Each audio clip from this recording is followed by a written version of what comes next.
Have you been feeling sad most of the time, losing interest in things you once cared about? You may be experiencing these and other symptoms that are difficult to understand.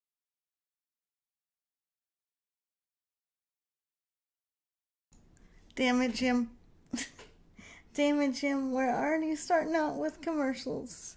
Fuck it. Alright. Hi, everybody. Hi, everybody. I kind of hope that music would stay with us a little longer.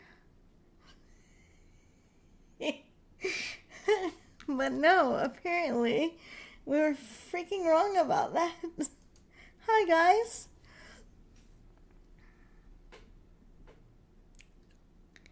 Hello, everybody.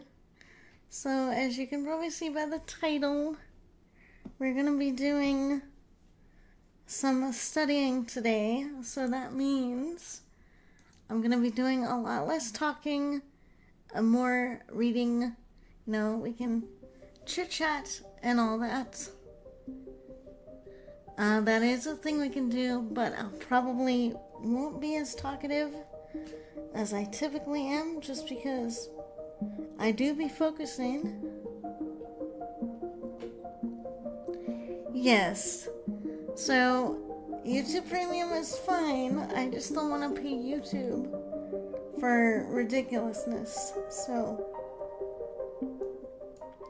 we're gonna be trying out another productivity game today called Cozy Time.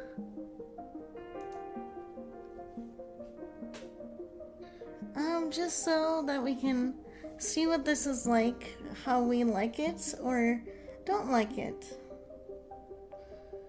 I haven't really played around with this one very much, so I'm not really sure how much I'm gonna enjoy this. Okay, so we can set focus time, do all that. Oh yeah, and we have a to-do list. Read chapter 2. Wow, I can barely see that. That's so small.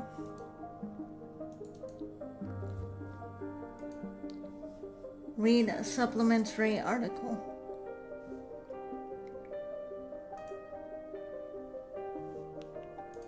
Bruh, I cannot see those. Hey, you.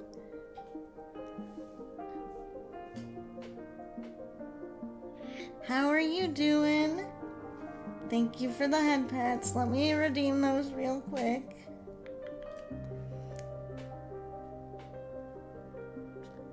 And someone redeemed a praise me. I'm gonna have to look and see who that is. That was you also. Well, you, what a good little monster you've been today and yesterday. And I'm really, really glad to see you back. Welcome in, General.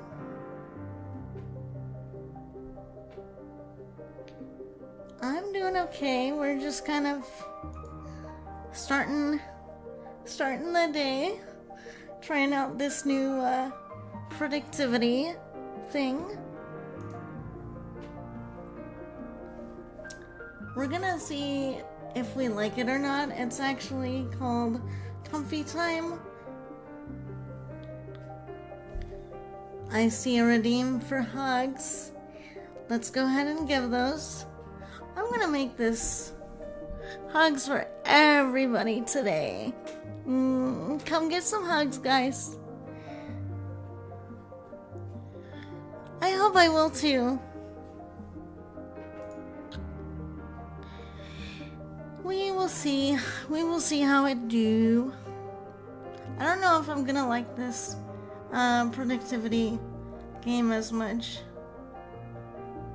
but we will see about it. We will see if it's fun to play with or not.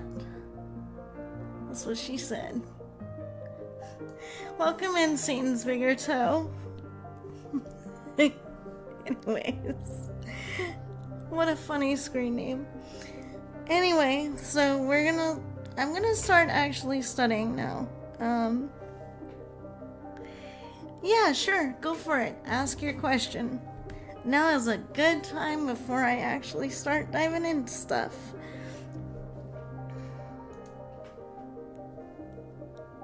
Also, you will have to let me know if I need to turn the game music down a little bit.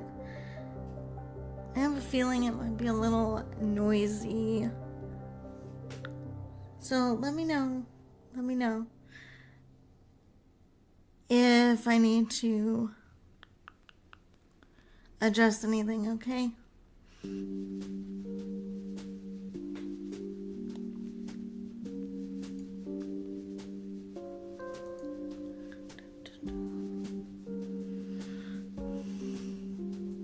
Alright, so I think what I'm gonna do today is start with that supplementary article I was gonna read.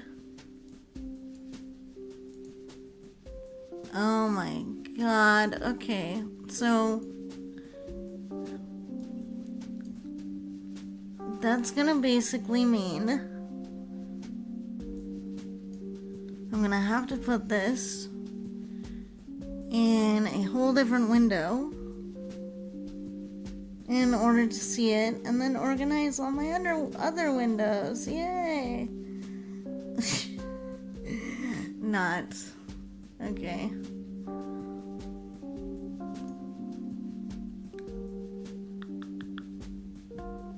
Oh, this is gonna be an issue. Okay, we're gonna just minimize the crap out of that right now.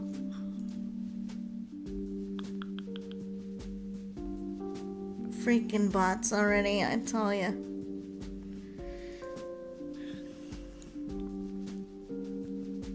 I was thinking about cleaning my house. You wouldn't happen to know where in our area where you could donate clothes, would you? I think we have some local Salvation Armies that take clothes.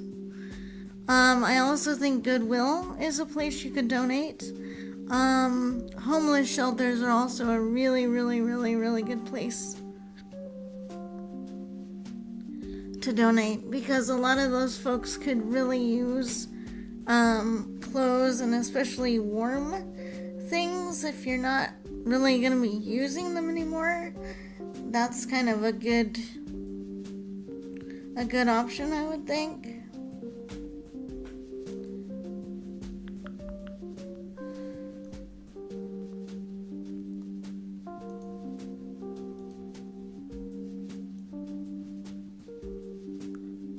Okay, I gotta do Windows foo on this, because you would not believe. You know, I wish my professor would have just made this a downloadable PDF. But no, instead it's an embed into the damn browser, so that's fun. But anyway, little monsters, go ahead and settle on in. We're gonna be doing study time today. So please also remember that if I'm a little late in responding to you, that's probably the reason. Because mommy do be trying to focus, so.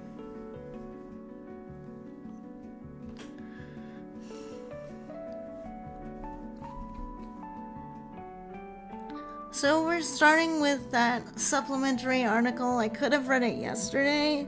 I kind of chose not to, just because it's like I wanted to prioritize the main chapter, but we're gonna go ahead and read the supplement article, which is just more history, basically on disabled populations and things.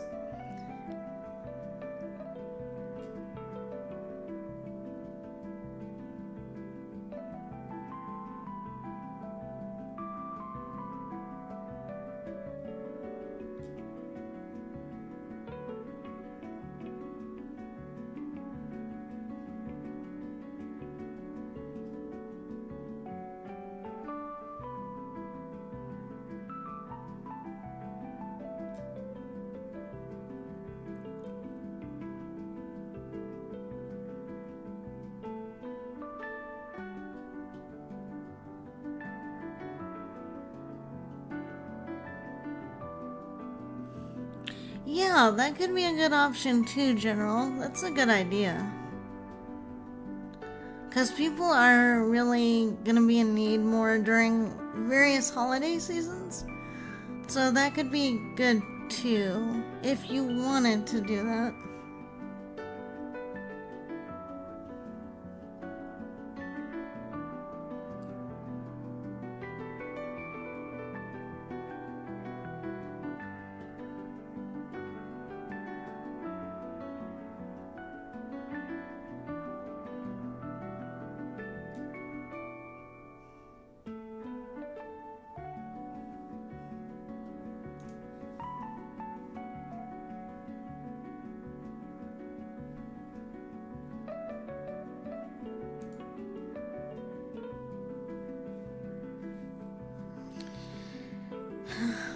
So we'll start with that extra article, and then we're gonna get back into the chapter book, which is gonna be easier for me to wrangle and do what I need to do. So,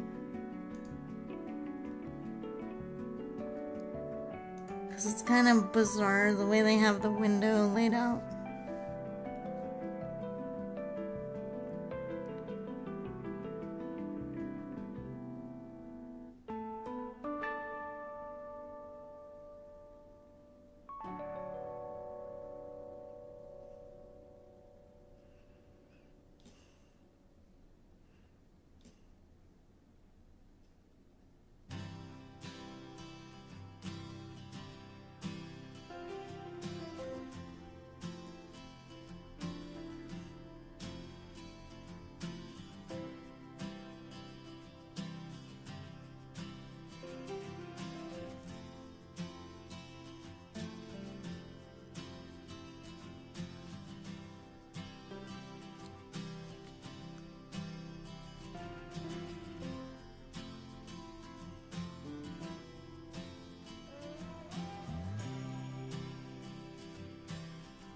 Oh, that's great. History is lovely. Not really, but we should read and learn from it.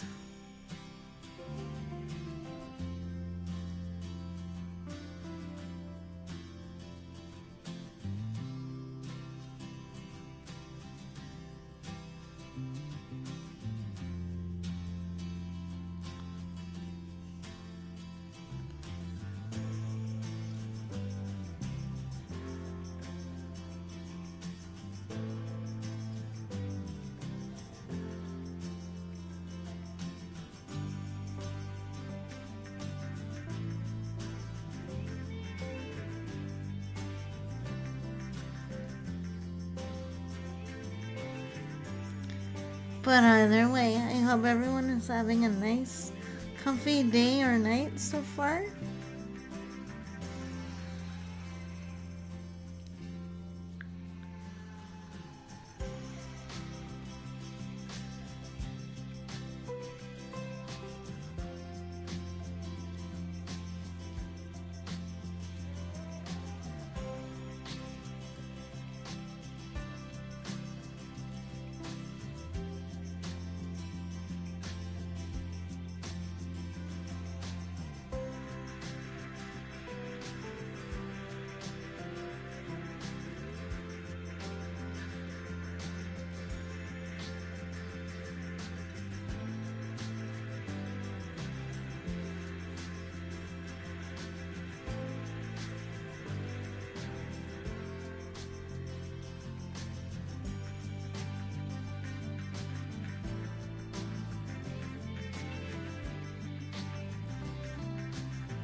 I'm glad these are at least easy to read.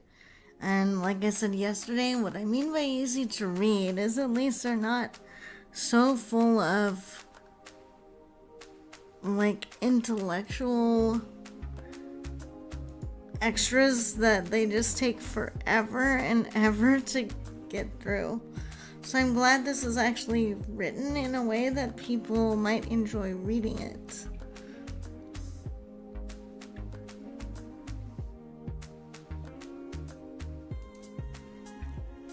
Oh yeah, and we are forgetting one very important thing, aren't we? The book that I'm reading. Good lord.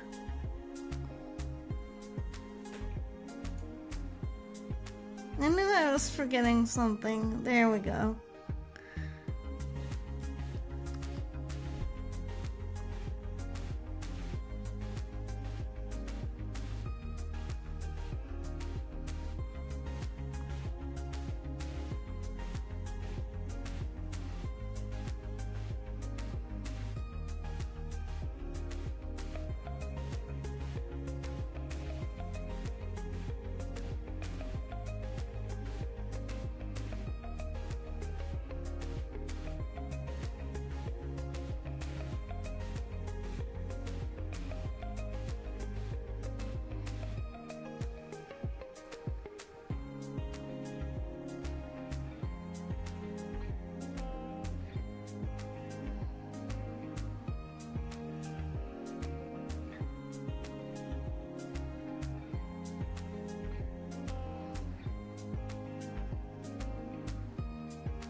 So I think I can say already that as cute as this other productivity game is, you know, it's but I think I like Spirit City Lo-Fi and the Magic Studies one that we did yesterday just because they're a little bit more, I don't know, they're just like, you have a little bit more you can do and a little bit more that unlocks. I mean, yeah, you can pretty much decorate your little room there, but like, I don't know.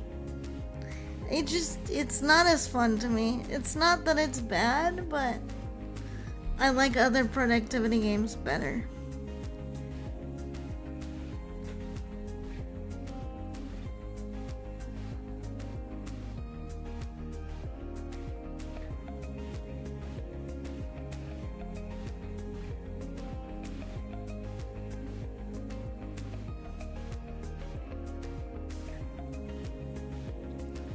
That's really cool. The invention of embossed printing so that people who were blind could learn better how to read.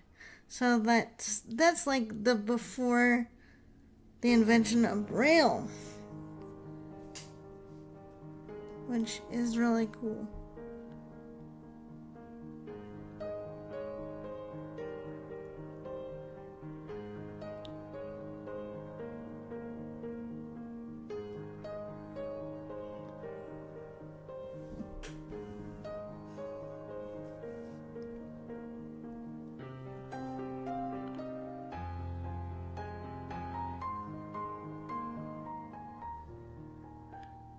Yes, so apparently that was actually developed by a French individual named Louis Braille. Although I'm sure that in French that's actually pronounced a bit differently. So it all evolved from, actually, I don't know, realizing that people with various disabilities could be taught. Go figure. So once you realize we can do more, it actually gives you a reason to innovate and make more stuff. Yeah, I mean, this is pretty nice, Amanda, I would say. This is like one kind of cool productivity game. It's not my fave, but I've had this one for a while, so I just kind of wanted to showcase it. And I wanted an excuse to do the co-working and studying category, because I've seen a lot of people streaming in it for like doing studying on stream and stuff, so I thought, let's do it. I actually learned Braille when I was in elementary. I've since forgotten. That's really cool. That's really, really cool. I think more people should do that. That's really amazing. Renfield, welcome in here. Welcome to another day of studying. I hope you will get nice and cozy and comfy with us.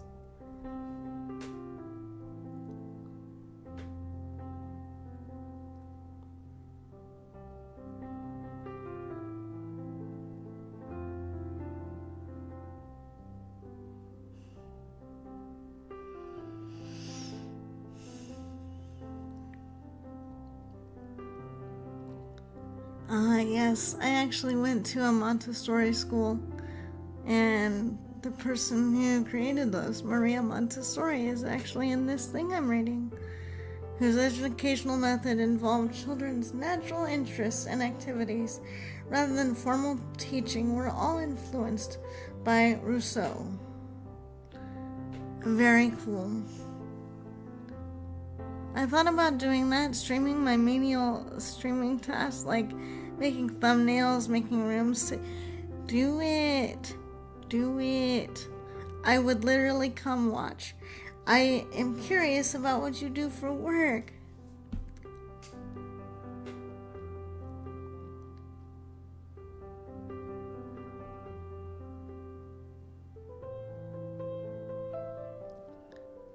Yes, I like this.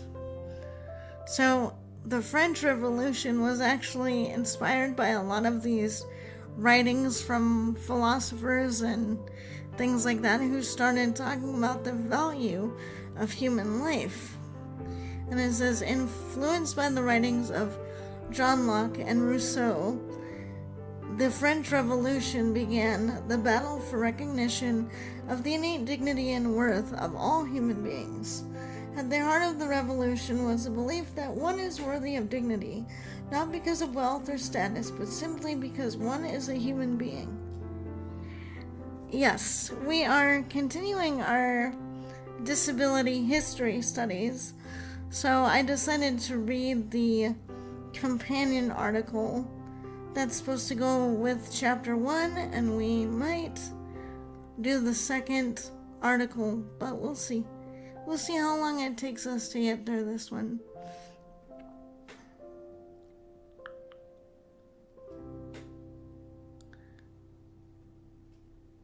So I'm not gonna bore you little monsters with reading all of it, but I will comment on things I find interesting.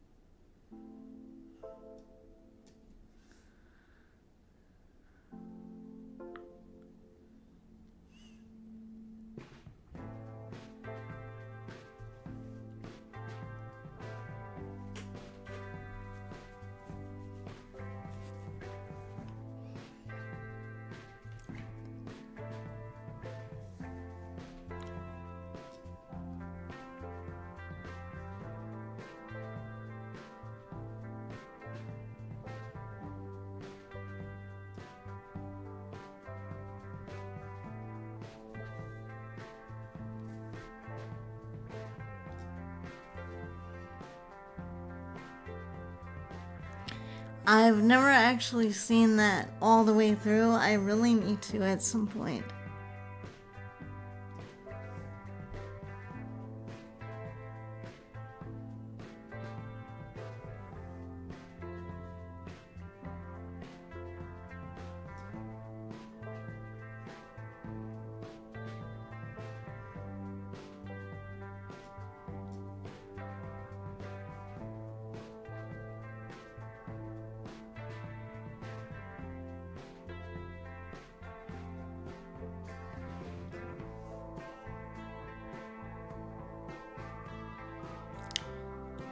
Yes. Which reminds me, I also might want to read the book at some point. Just to enjoy the source material, you know?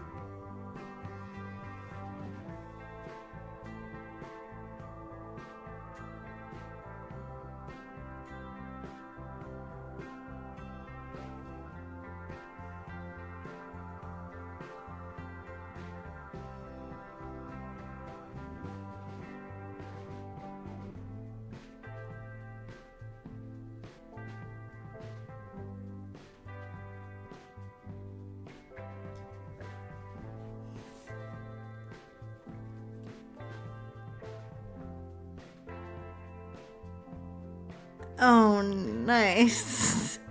Nice. That sounds like just something the internet would do. Take a classic novel and turn it into a fighting game. That's really awesome.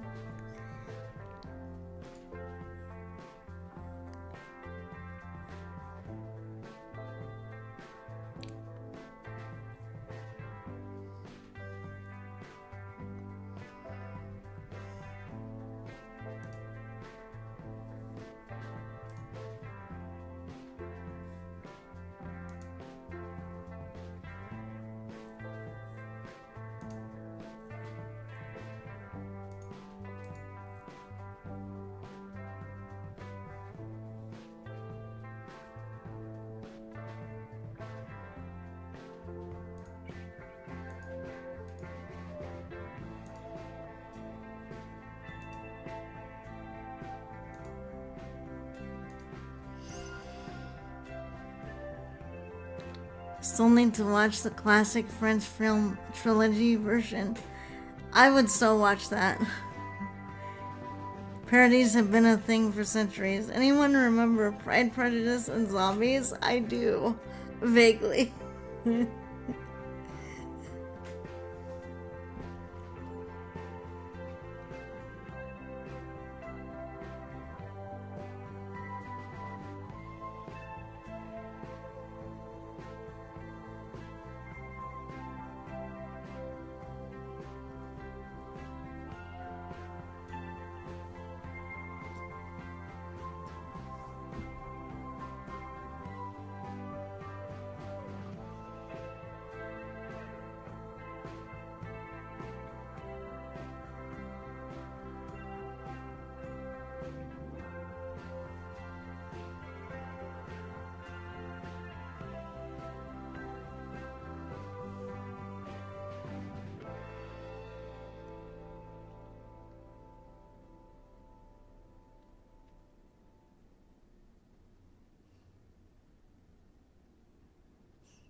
Trinity, welcome in. Good to see you, dear. Hope you're doing well today. Just doing some more studying. I hope you're having a fantastic start to your day. If it's the early morning for you, and if not, I hope your day has gone well enough so far.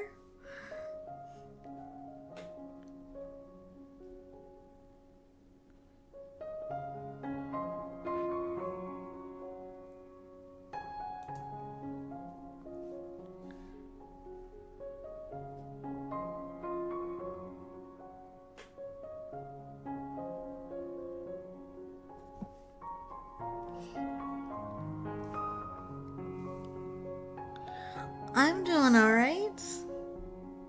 Just kind of doing a little bit more reading today.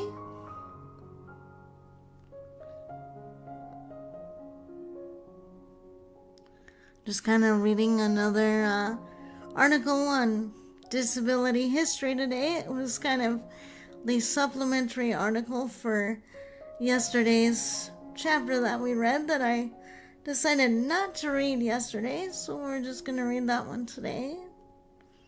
See how we do.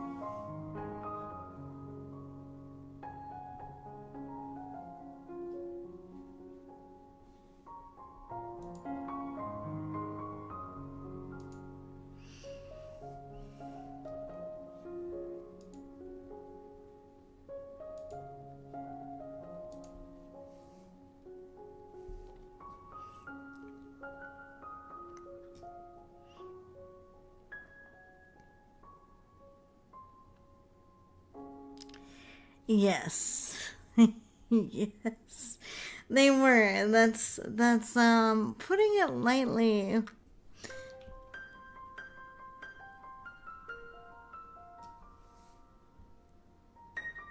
I mean, I do appreciate the book kind of going for the throat, but also I feel like there should be some content warnings on some of the stories so that, if I want to read one out loud, I kind of know what I'm getting into instead of surprise! Oh, by the way, Amanda, if you have not checked out the stream I did after study time, you should watch the VOD on the YouTubes. I did the cast and show game. Had a lot of fun. So thank you so much for gifting me that game. It was a lifesaver.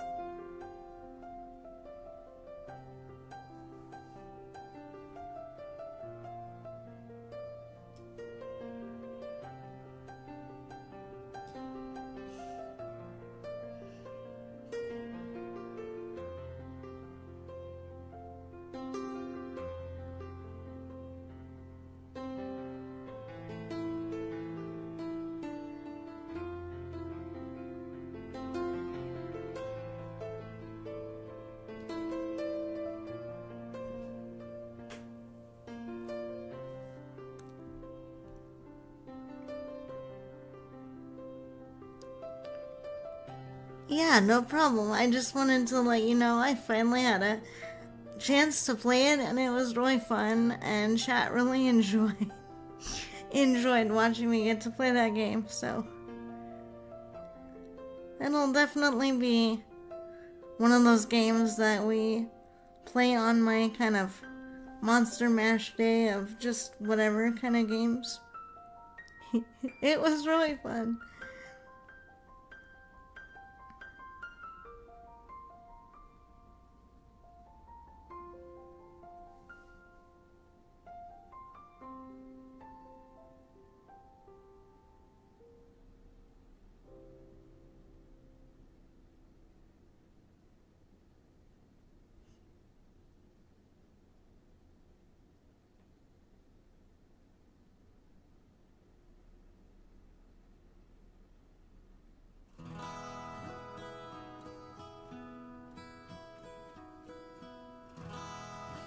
Yes. Yes, he certainly is.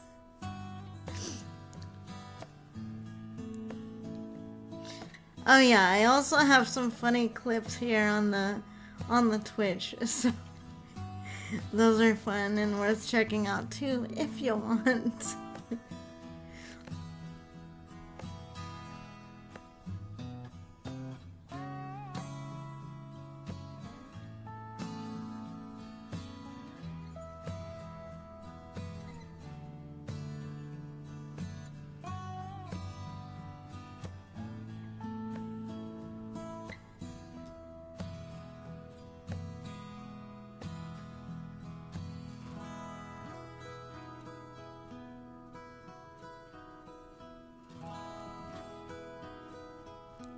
Yes, he was. He was the clip meister yesterday.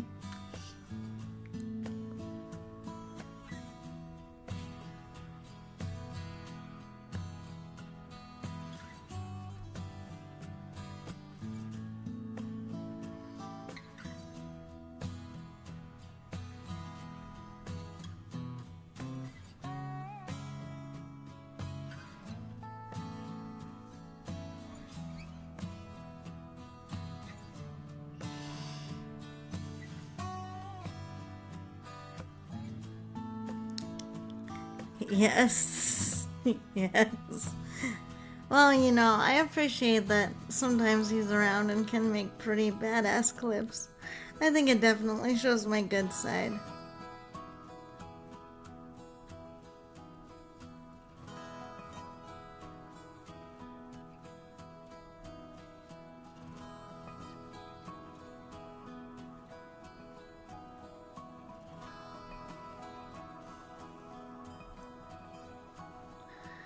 Howdy, howdy. Welcome in. Just doing some studying today. How are you?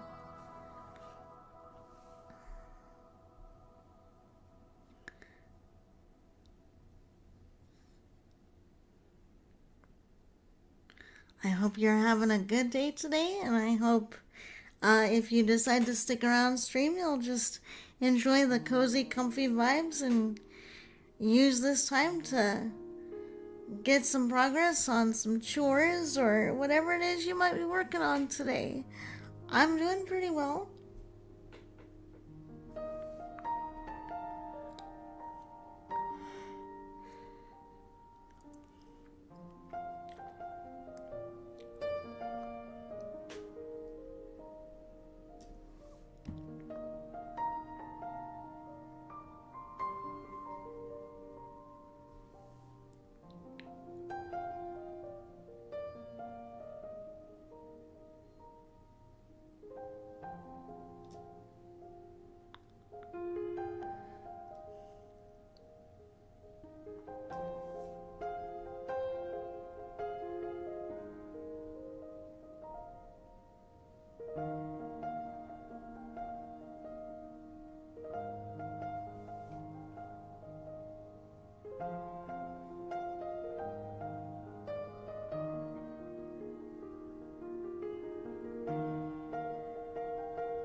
Wow, some of the words they used back then to describe people with disabilities.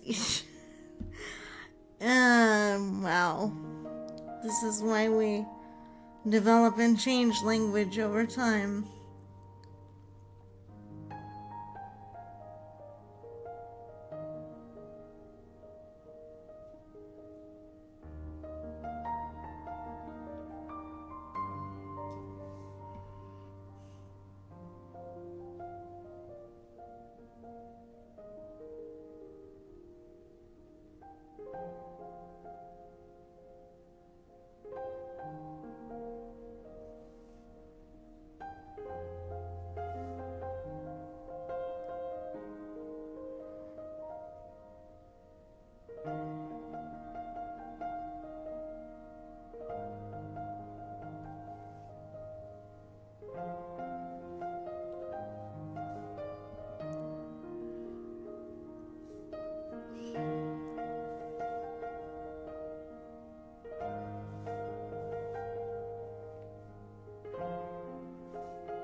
Okay, good. Just sent myself a message over there on YouTube to make sure, like, nobody was chit-chatting with me over there and then, getting left in the void.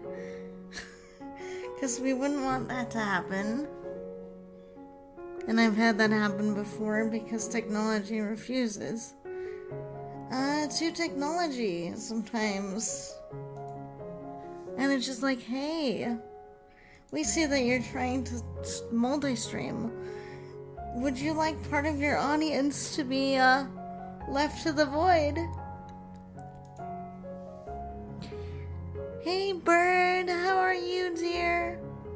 I hope you had a great birthday yesterday. I'm doing well.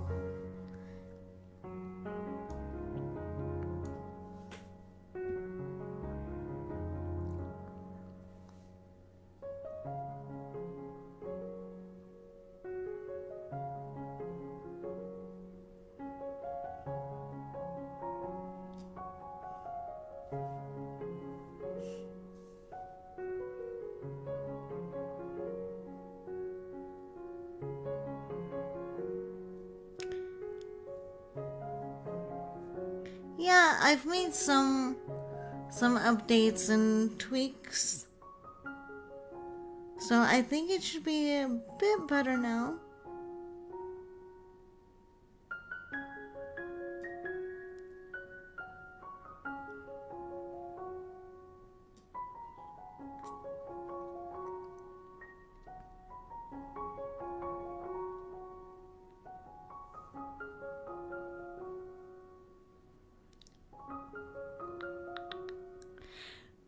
For my multi-streaming thing, I'm actually using Stream Elements.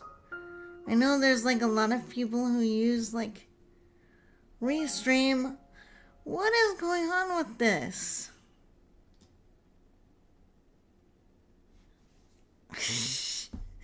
And no, I'm not talking about my stream setup. I'm talking about the article I'm supposed to be reading. What the actual hell, dude? Well, this is just deciding to stroke out. This is annoying.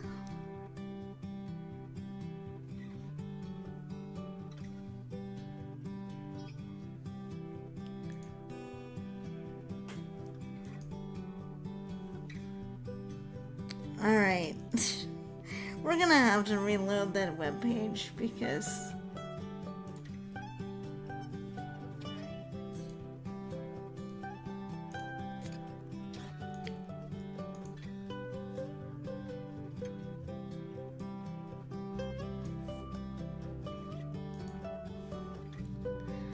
okay. I guess no, we're not. Because my school's webpage is completely broken. Alright. Okay then.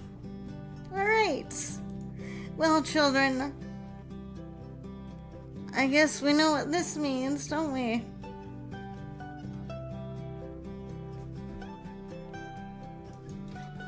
We're going to get to check that one off prematurely. That's annoying.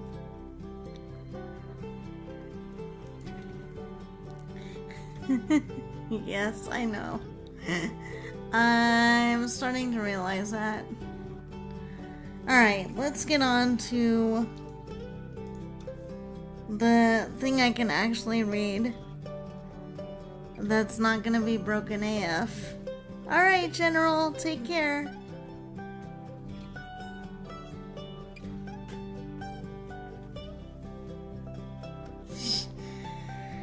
Who knows, man? It's just one of those things.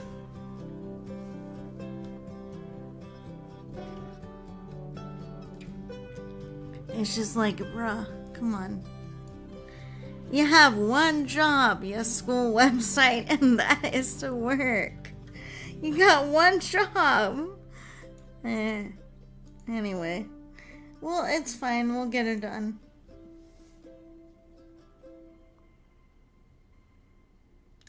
So now we're actually reading chapter 2 from the book I actually have to read for class. So we gave up on reading that article. I think we're almost done anyway, but there's not much I can do if your article is an embed on your webpage and your webpage refuses to work for me.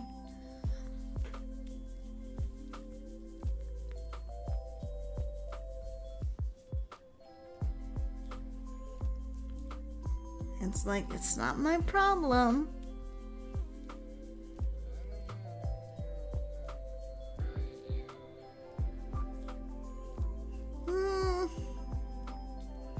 No, I'm gonna already disagree with this book. I think you can certainly measure attitude. Yes, it's an abstract concept, but we can definitely put it on a scale as someone being positively regarded or desirable and undesirable. We can definitely measure those, and I would say that's an attitude measurement for sure.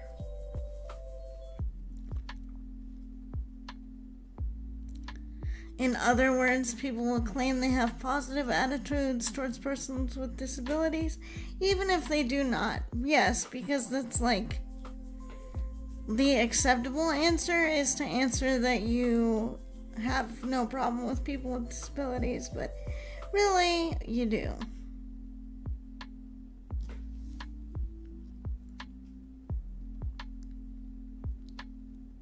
Well, and also, yeah, people can just straight up lie, so.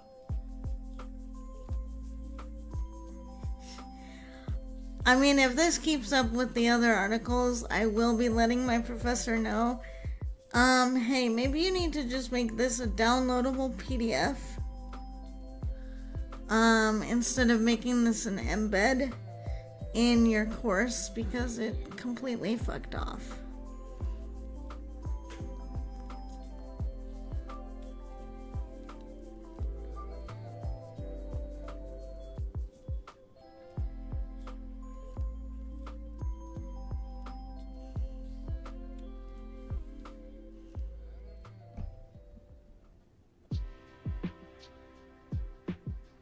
Yep, I think this is a good definition. It says, defines attitude as any belief or opinion that includes a positive or negative evaluation of some target, in other words, object, person, or event, and that predisposes us to act in a certain way towards that target.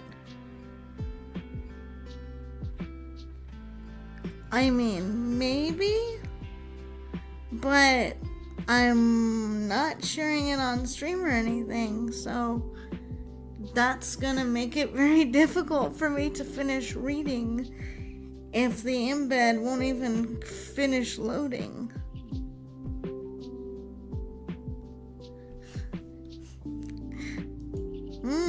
Pasta, but also head pats would be good. Here, let me see if I can find them.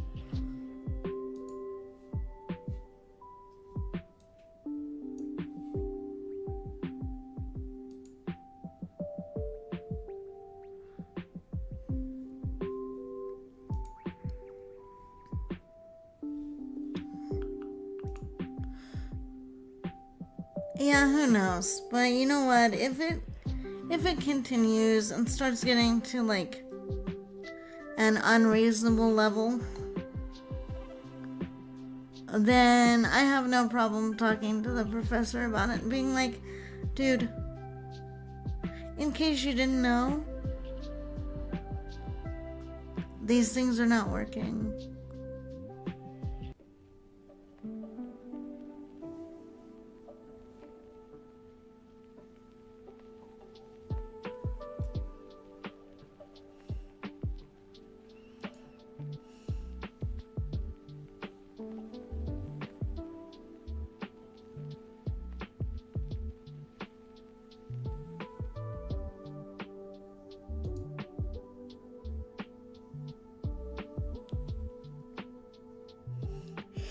Yeah, or the IT department. I'll start with the professor, probably.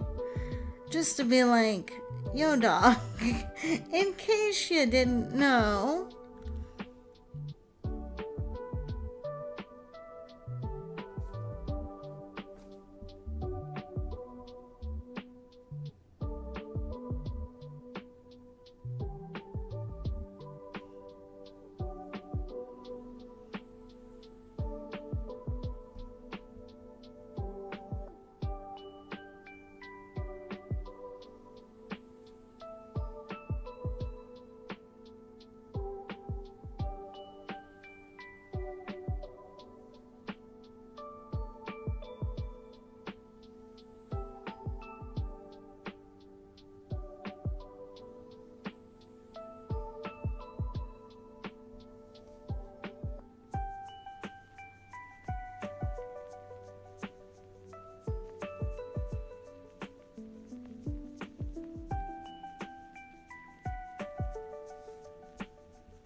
I love how in this book we're having to get down into the detail of what creates an attitude and how that functions cognitively. I think that's amazing and wonderful and on par for this line of work, but it's also like, wow, I wonder how many people have not thought about like their behavior like that. Maybe I'm just used to doing that, and so I don't think about it very much.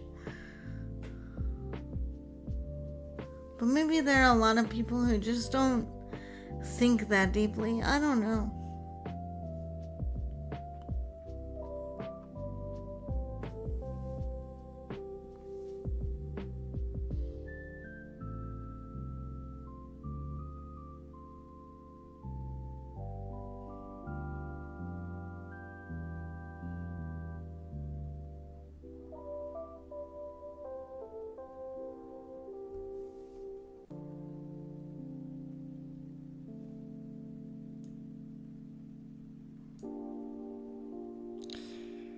Yeah, especially when it comes to like how they're actually feeling, thinking, and behaving toward people who are different than them, which is basically like the main focus of this chapter, is like really analyzing the literal attitudes that people have toward disability and getting people to pay attention to, even when you think you're not having a predisposed whatever, you just might be. Like, it's not bad, because all humans are predisposed to attitudes and preconceived notions. That's just the way our brain is built. To categorize things and make assumptions about things. But that does not take away our responsibility to take a look at those attitudes, those preconceived notions.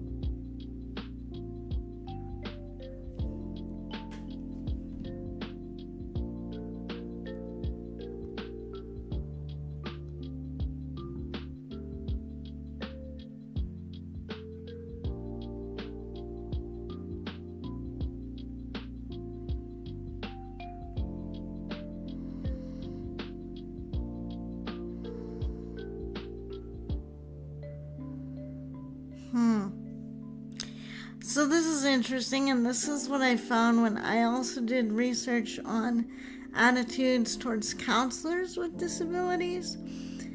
This is a little bit interesting because it says in some of these early surveys, just toward people with disabilities in general, it basically says they had a lack of differentiation between what type of disability people were having to engage with, and that people's attitudes, change depending on what the scenario is, instead of just saying all disabilities as a cluster.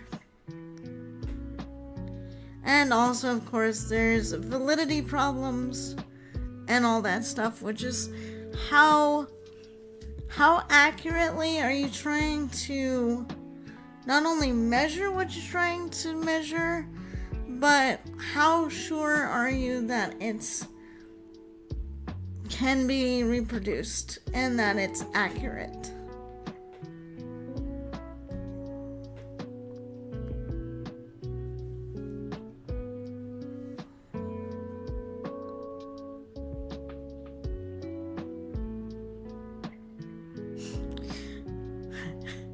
And this other person here says, they further argued that scientists have a predisposed, fundamental negative bias when conducting attitude studies about disability. She indicated that some instrument measurements themselves are laden with negatively biased labels. such as former mental patient, amputee, blah blah. Okay, researchers also tend to make the disability the most important aspect of the survey without accounting for other factors that help form attitudes towards others, such as age, education, physical appearance, socioeconomic status, and so on.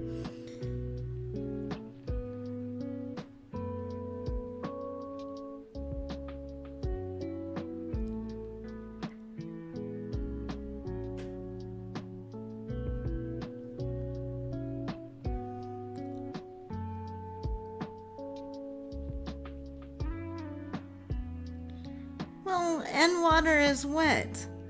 It goes on to say we must take into account the effect of the stranger relationship. Indeed, this argument was confirmed in the 1991 Lou Harris poll, which showed that able-bodied persons had more favorable attitudes towards persons with disabilities when they knew them or knew someone with a disability. Duh. You kind of tend to have less negative belief systems about somebody when you actually know someone who is in that group of somebodies. Oh my god. Okay.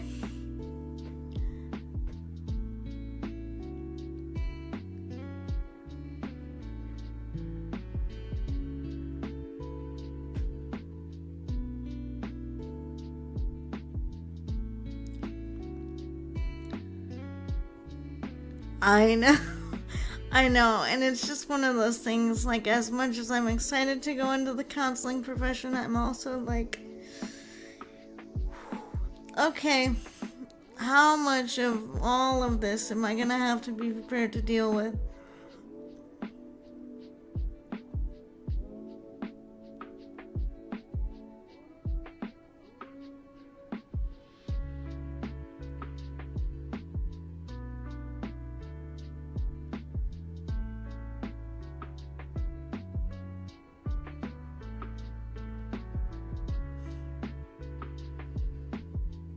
Oh, and it goes on to say some of the research that was done that showed people with disabilities are actually similar to non-disabled people.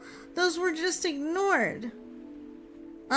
Because people with disabilities are often stigmatized as being quote-unquote different and therefore reduced or discounted as people. This was further confirmed, blah blah, by a majority of respondents reporting that persons with disabilities were viewed as fundamentally different than those without disabilities.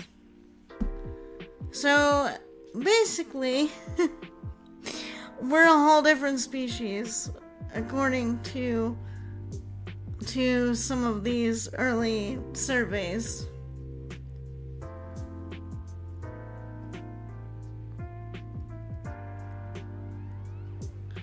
Oh, of course, physical attractiveness with people with disabilities, yeah. So if we look hot, then people are gonna be more favorable to us as opposed to what? Being fugly? Welcome in, Collie. Hi, dear.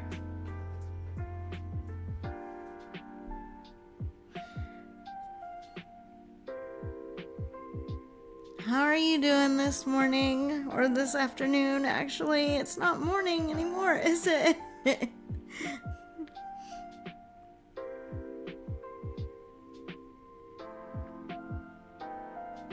Attractive people, it says, are also generally perceived to be more kind, intelligent, interesting, responsive, likable, competent, sociable, outgoing, and poised, and are more likely to be promoted in their jobs. Yes, so this is a new one. It's called Cozy Time. It's okay. I kind of like the general vibe. But I don't like it as well as I like some of the other ones. The overly pastel kind of stuff makes it a bit hard for me to read. Because here's my checklist over here, and I can, barely see what I wrote on it. And we can purchase items and decorate and stuff, and I believe we can freaking zoom in too. But I don't remember how to do that. But yeah. In general, this game is, it's a vibe. Hell yeah. I mean, okay, mommy is gonna use herself for an example. Okay, so like, with my first two models, and don't pay attention to the disembodied hand there, I have a new pet. Thing 1 and Thing 2. So even with me, my first models were not really made for like beauty standards. They were more built to solidify a concept than it really was about beautification. And so as a result, I didn't get a lot of like frickin' horn dog corn dogs in my audience. And those of you who can be a frickin' horn dog corn dog and be nice about it, I don't mind. But like, it's been amazing to see same VTuber, updated model, and everybody just goes and busts a frickin' nut, I guess. You will?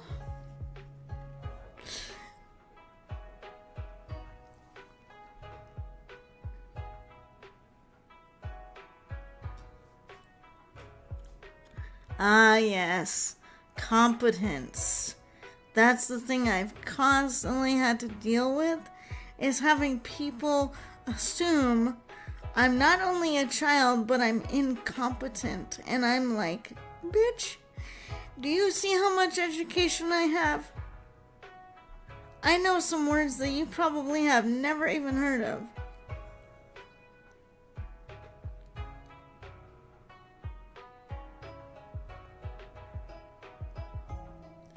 Yeah, we're just viewed as straight up incompetent, which is utter, bull-tar shit.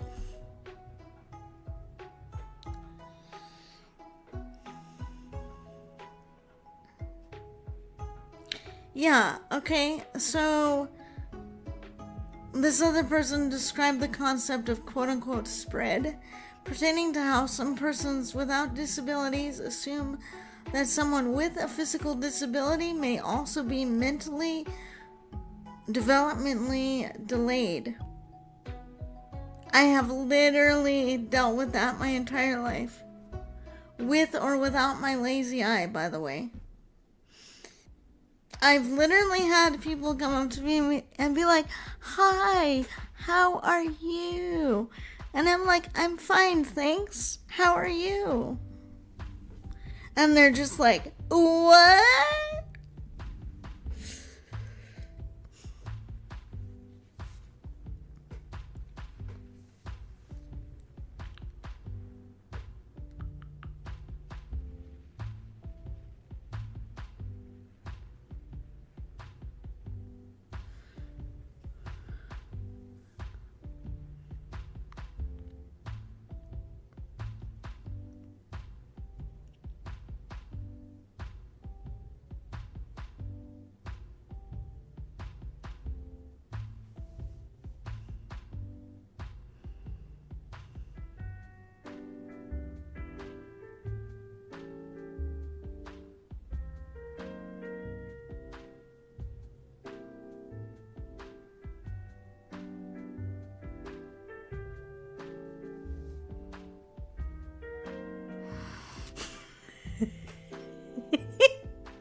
Okay, Renfield.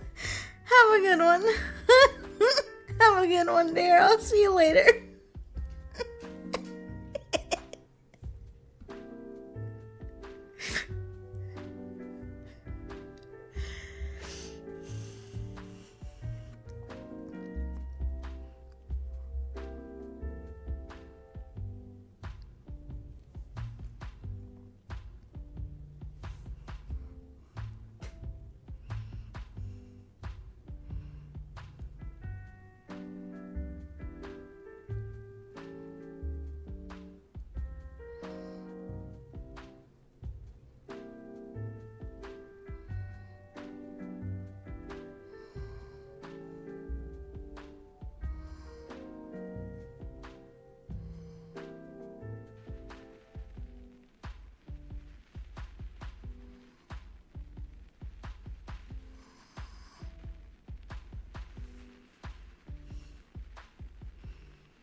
It goes good. Not too bad. So we tried to finish the supplementary article. We got pretty far, and then the school website decided to have an aneurysm. So I don't know what I'm gonna do about that.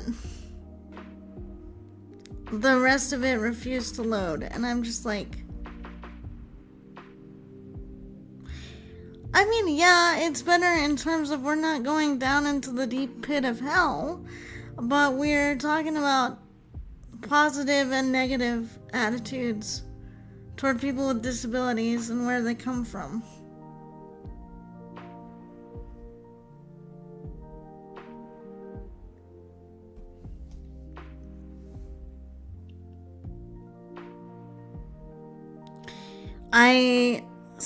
I checked for that, and it won't let me download anything.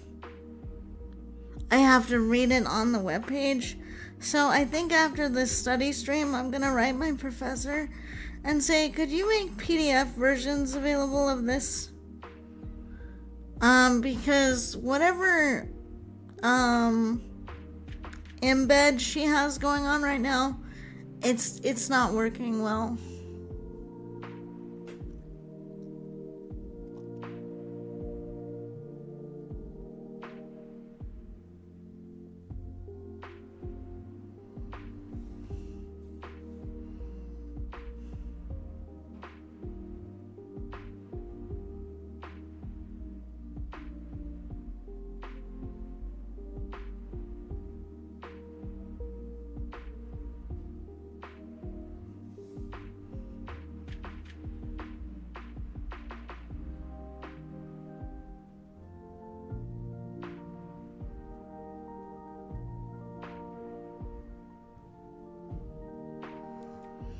But I think we got through enough of that article to really get the point.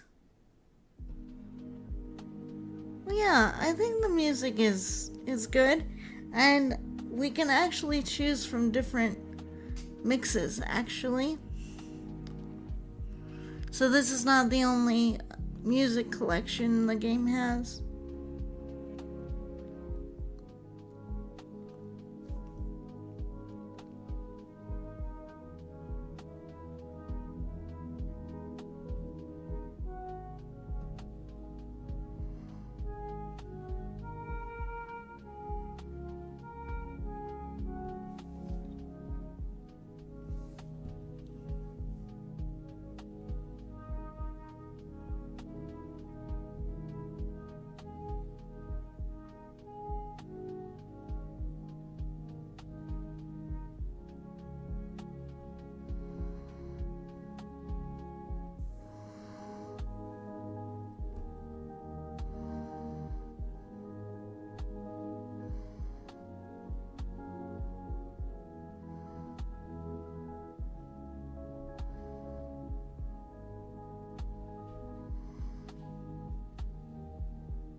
I mean, like I said, I mostly just wanted to play around with this one because I got it during the Steam sale in December last year.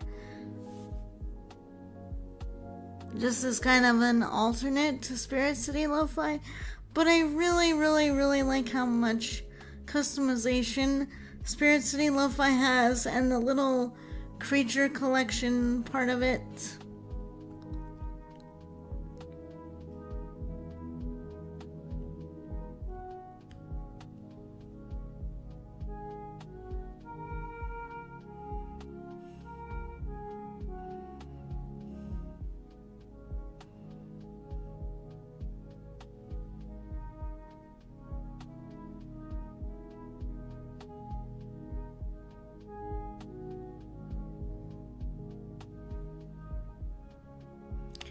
Yeah, I think so too. I mean, it's kind of hard to top that one. Although there is like a Lo-Fi Girl study one that's gonna be coming out soon. Oh, you want me to shift to it? Yee, we could do that. Yee, why not?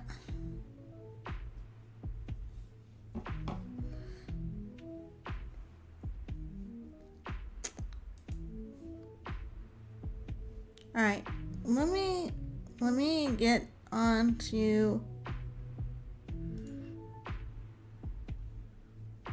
my other screen first. That's not what I wanted to do. We're at the beach, guys, at random. No. Here. Alright, let me get over there. Then do what I need to do with games.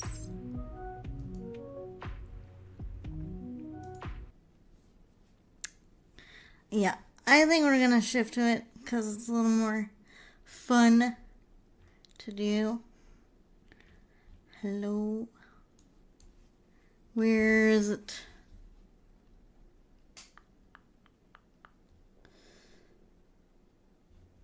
There it is. Also, they do have DLC coming out for this game very soon.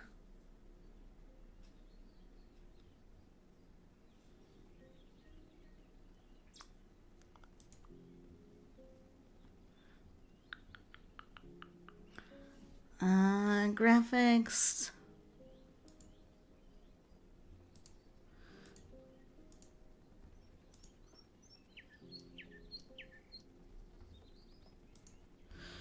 We need to be windowed like that.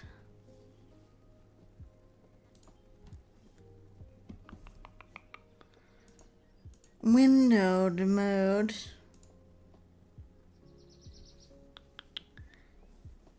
Yeah, so the DLC that they're gonna be coming up with, why did you not change over? Why am I seeing Tiffy in the mirror? Why did you not change over?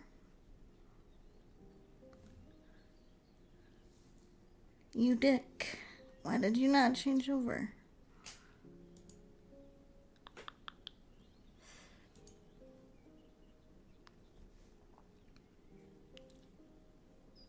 There we are. Now I can either stay like this or go into the scene so you can actually see my character.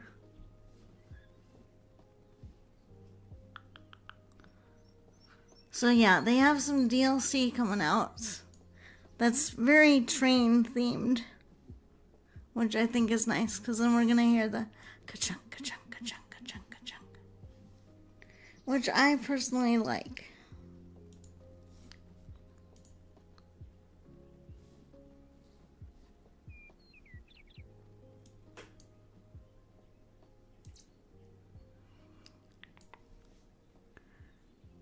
Yeah. Okie dokie. Well then, I'm gonna stick myself at my computer.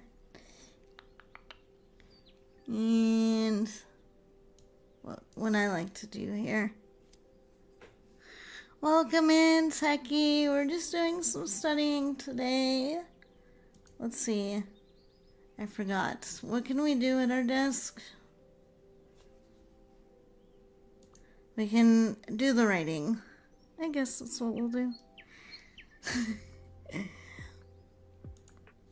And wardrobe. Spirit companion.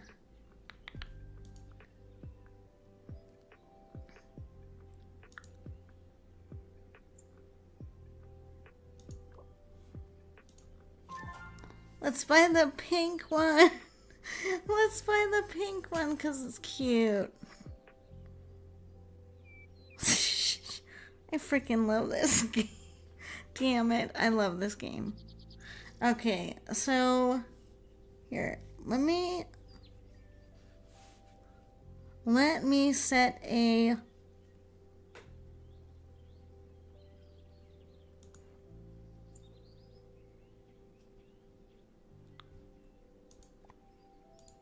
let's get rid of these because they're old. finish reading chapter 2.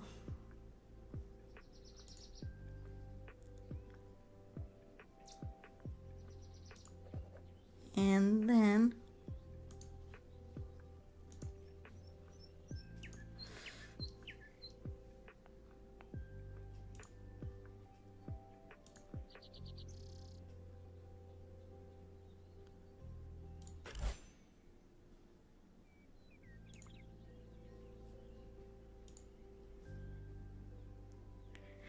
yes, I will give him VIP. Just this minute. Just a moment.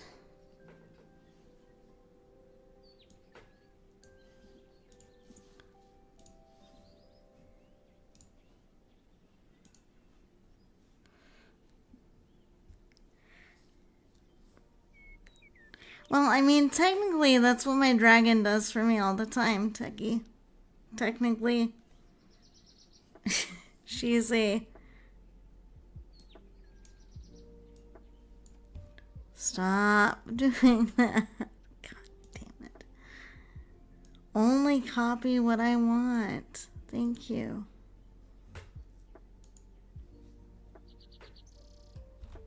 VIP. No, that's not how we do that.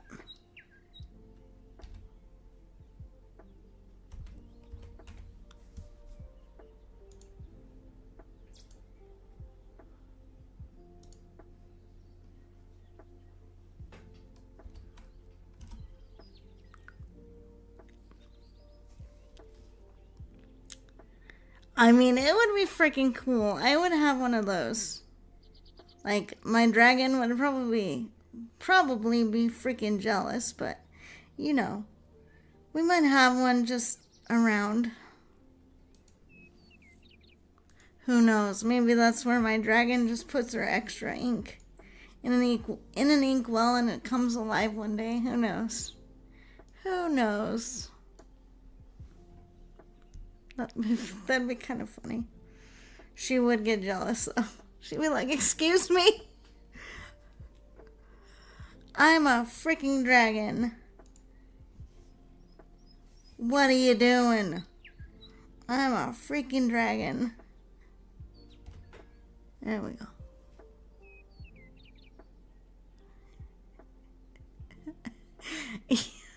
So, Techie, if you want to have fun with any of those, please be my guest.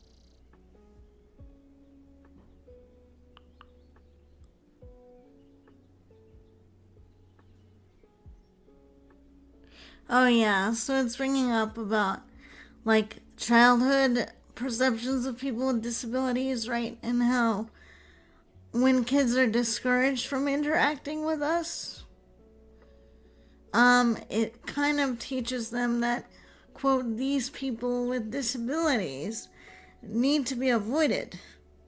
I cannot tell you how many times I've been out in public and I've had parents who literally move their kids away from me like I'm gonna hurt them. Or that I'm purposely gonna run them over. And I'm like, well, now you've made it really awkward, because what if I just wanted to say hi? It was the secret sauce, the secret tartar sauce collie, because, you know, those comments write themselves. And I can be clever, and I don't have to spend too much brain juice on making the game work. So I can show off a little bit more of my riz.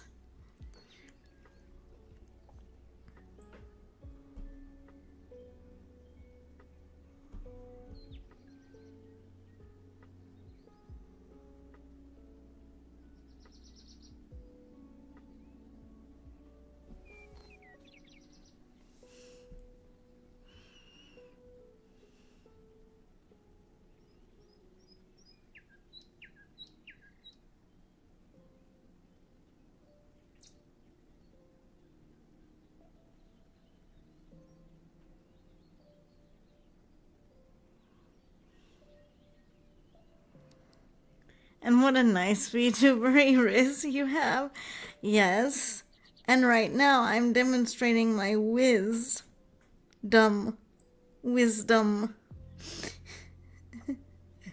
Or int. I guess that would be more int, since I'm studying right now.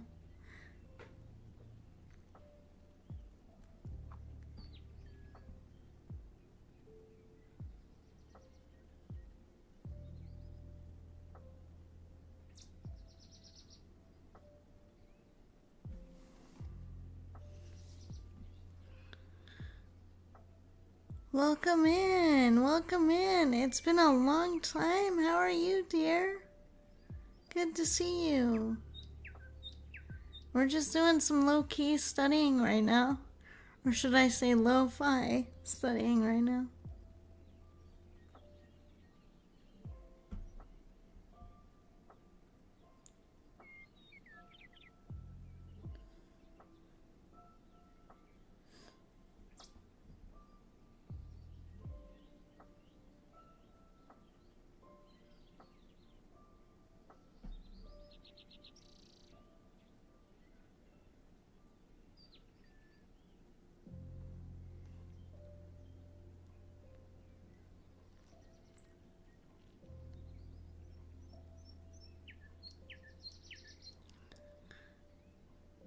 Oh, nice. Well, enjoy the last couple of days you have to just relax and not be in school. So take this time to do whatever you like, even if it's just chilling out and chat. That's fine with me.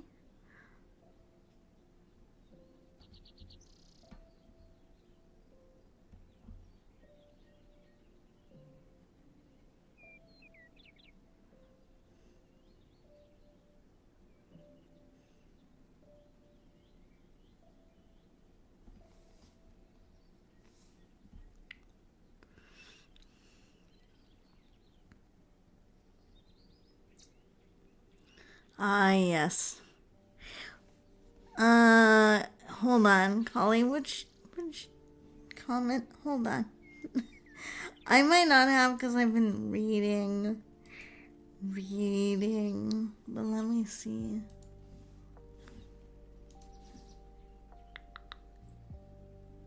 Yes. Which is what it should be doing, Collie. This kind of book should be doing that, because if I'm in a class called the psychosocial aspects of disability, this should be doing that. And it should not be holding any punches. And it certainly isn't. And right now I'm reading a part that's about the existential angst, negative view of people with disabilities by non-disabled people, that they have a lot of like unresolved whatever about becoming disabled themselves. And they're like, oh no, I don't even want to be around these people because I don't even want to imagine that that could happen to me, or they must have done something to deserve it.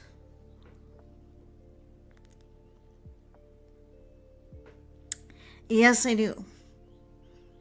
It's on my Kindle, which is why I'm a happy little thief getting to read it, because I'm not having to squint and read print pages, which is it's a blessing.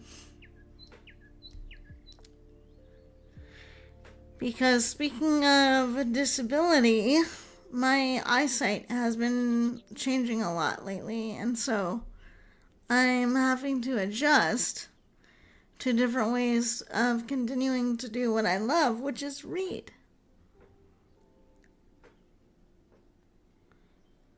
So what I needed from the portal was a supplementary article, and I got most of the way through it.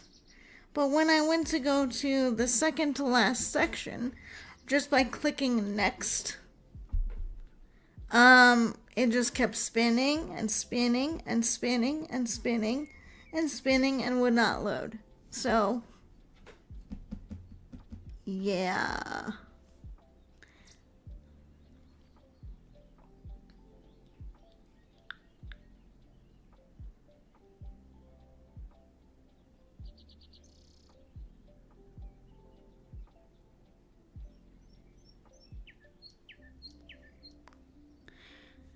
Yeah, very weird. I haven't had that happen before, so when I'm done with this chapter, I'm just gonna go back and see if I can get into the other parts of the article, or if it's still being kerfucked.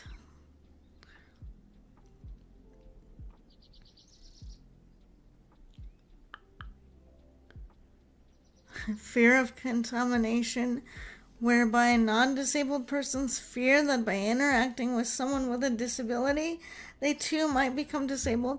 Excuse me, the only thing that's gonna become contagious is my sense of humor. The only thing I've ever given someone that was contagious was a good laugh. Seriously, guys. Rude.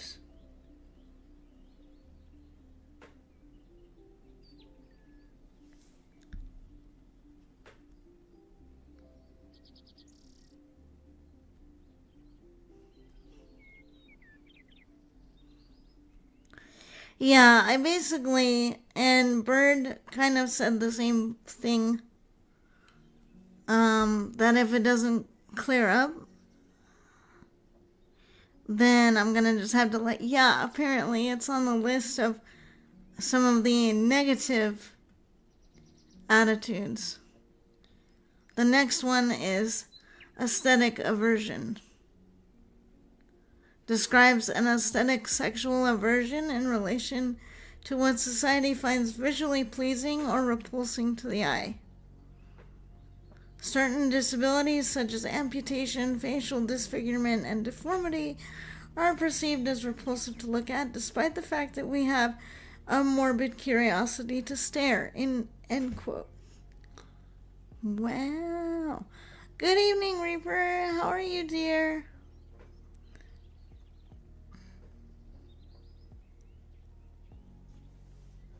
Minority status is the next one, apparently,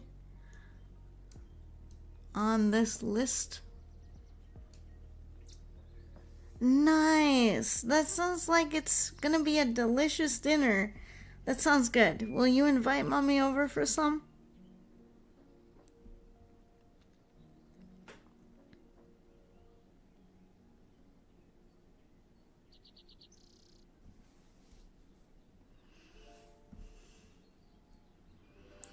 Yay. And then there are the kinks from the lewd dweeb. That's a whole separate... that's a whole separate thing that we would have to get into, because it is conflicted, but it's also... I don't know. That's where it starts to get complicated on some other levels, but we might have to go into that on like a different stream on a different platform, because y'all know Twitch is gonna freak the fuck out.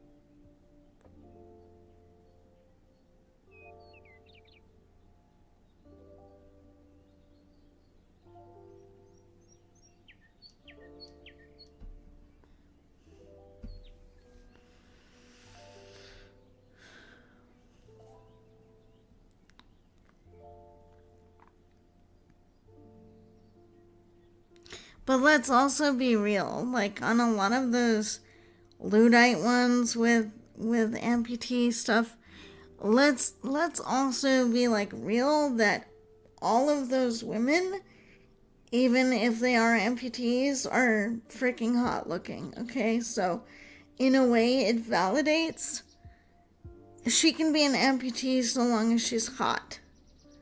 You are not gonna see amputee porn in the anime side of things with a female character who's fugly. You're just not.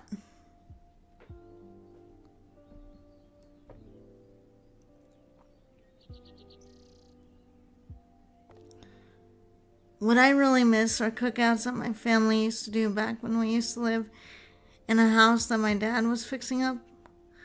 Yeah, I can see that. That sounds like that would have been a really amazing time. I kind of miss that too. Like, I kind of wish my dad wouldn't have moved from, like, my childhood home, basically, because that was a lot more accessible, had a lot more room for me. Like, there's no way I could stay over at his house anymore, with his new living arrangement.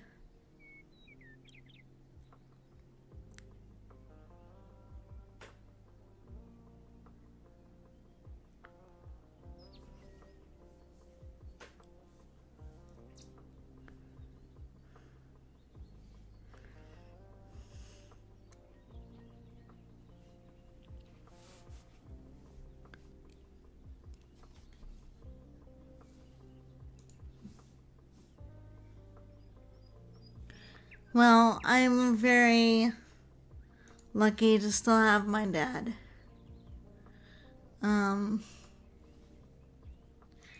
You know, he's getting up there in years. So Papa Teef is not going to be here forever, but I'm fortunate that he's healthy and doing well and still living his best life, you know?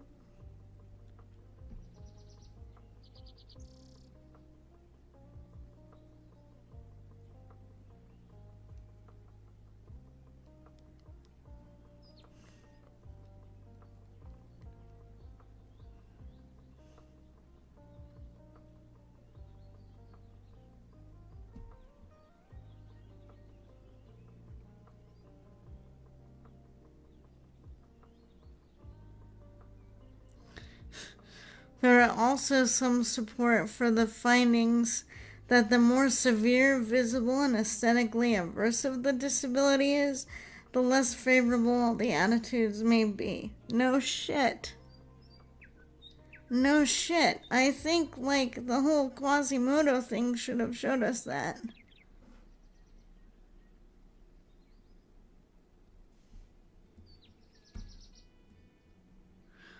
However, initial negative attitudes can be diminished once the individual with a disability becomes better known and is able to demonstrate that disability is one trait.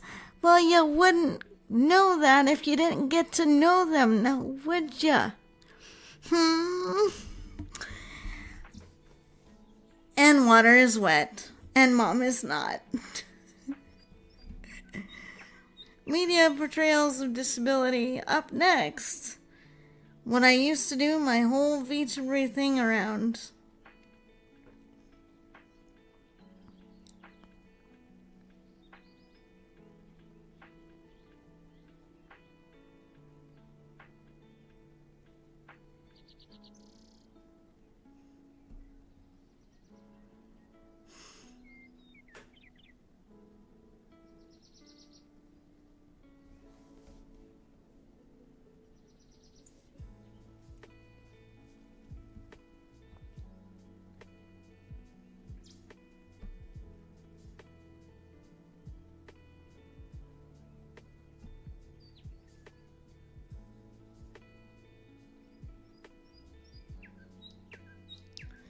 Yes, I like this.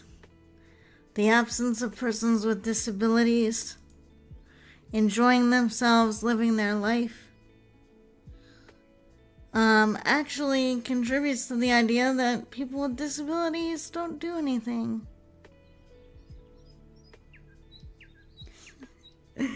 That's funny. That's hilarious. But yeah, it just goes to show you what you show or don't show in media is gonna carry a message.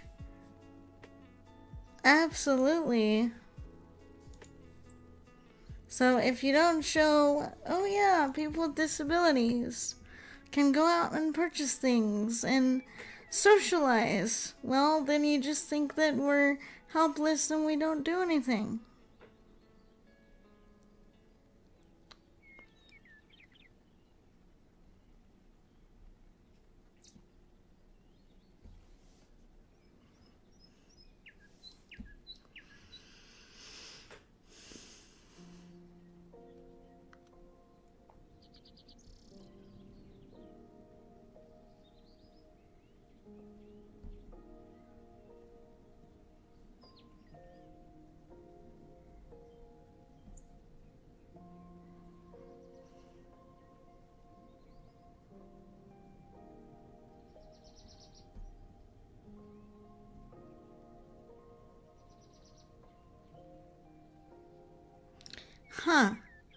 Females tend to have more positive attitudes towards persons with disabilities than do males, according to some research.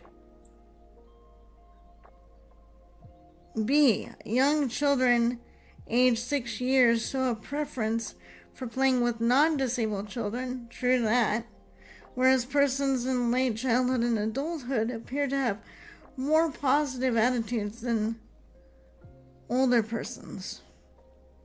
Well, that would make sense, because on either side of that young or too old spectrum, they're like not flexible. C. People with higher levels of education generally have more positive attitudes. D. Overlapping with education is socioeconomic status, where several studies have shown that those with higher incomes typically manifest more favorable attitudes.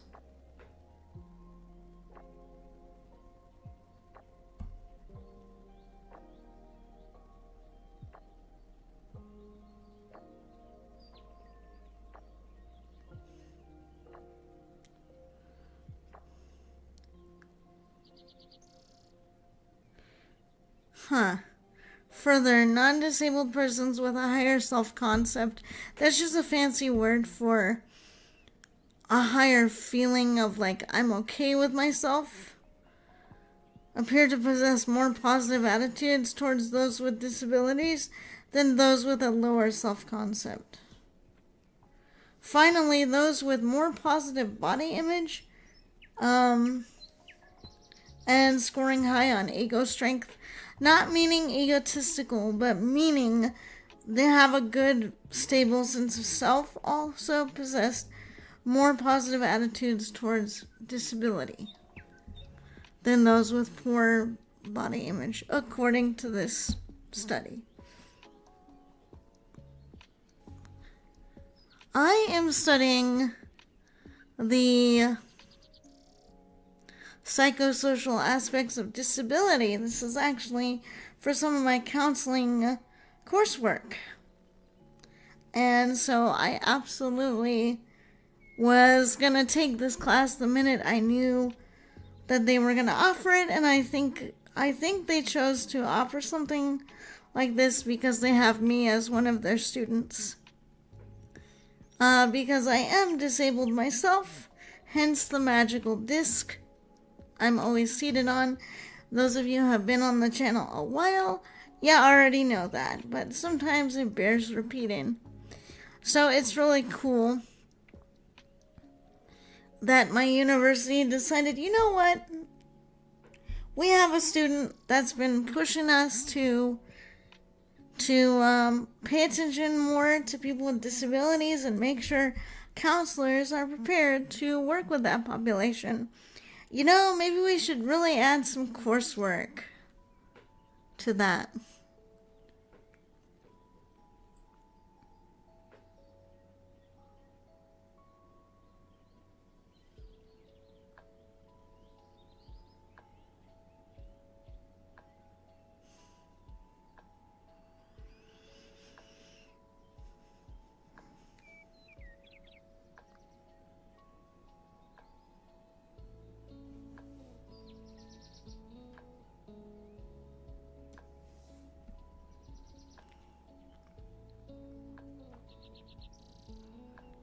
Yes.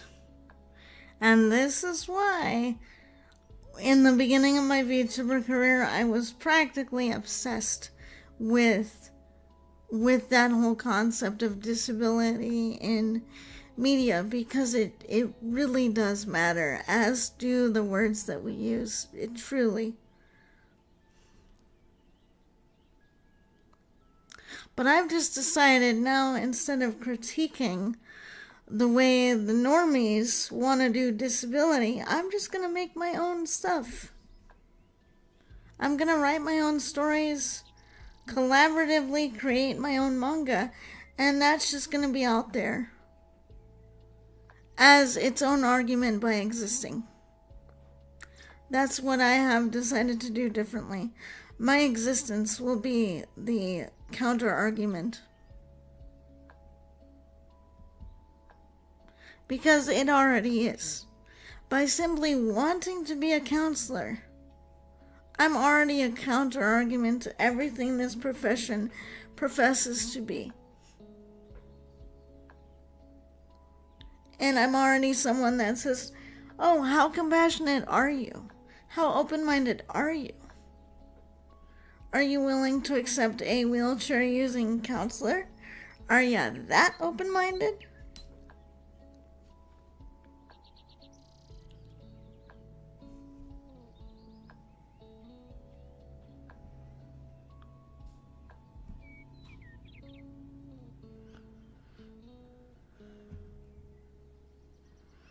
Then we get into the environmental factors.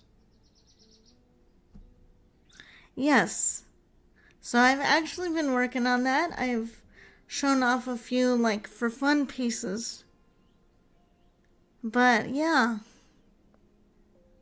I'm actually looking to write for more of my own manga and stories and other things like that, and basically make that my counter argument, because sure, I can critique these other things until I'm blue in the face, but if I'm too busy doing that, you know what I'm not doing?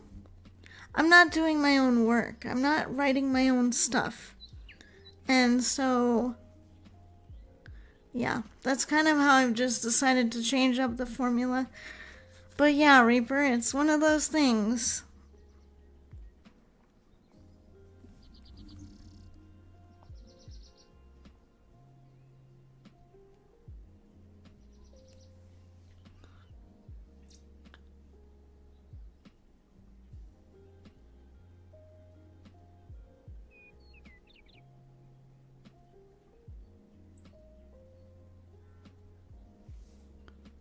Finally, we get to the positive attitude section.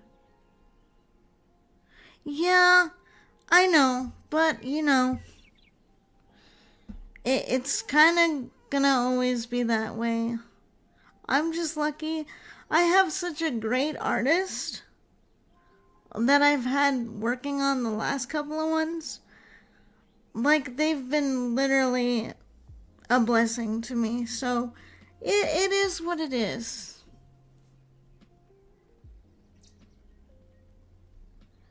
Oh yeah, like, if I had an artist who could draw as fast as I could write, hell yeah.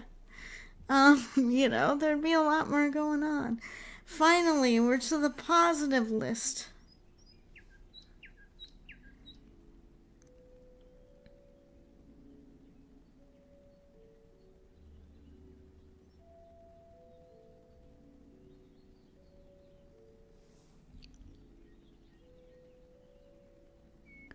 Oh, finally, they're getting into the research I stumbled on. Which is okay, so they're actually bringing this up. Had respondents rate counselor effectiveness by viewing videotaped interviews of counselors who were wheelchair users versus counselors who had no disability.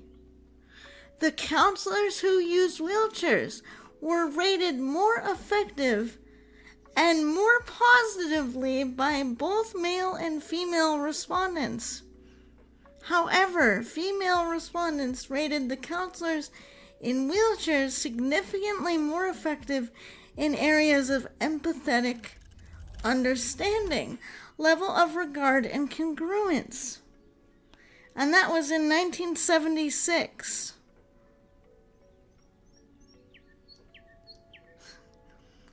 Then we have a study in 1975. Compared the attitudes of a group of persons without disability versus persons who were disabled for some time versus those who had acquired a disability within the past year. Participants were asked to rate the 3 photographs.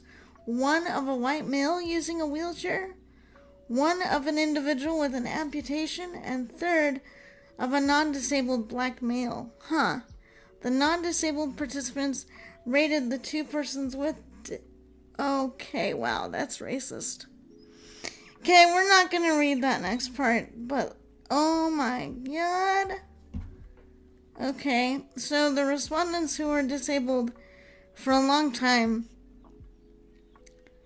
Okay, this is a mindfuck, chat. Hold on, let me read this mindfuck. Okay, it says, so the respondents who were disabled for a long time rated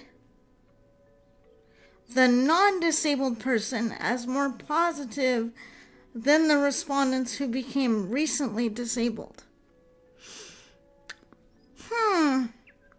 That's an interesting little mindfuck, isn't it, chat?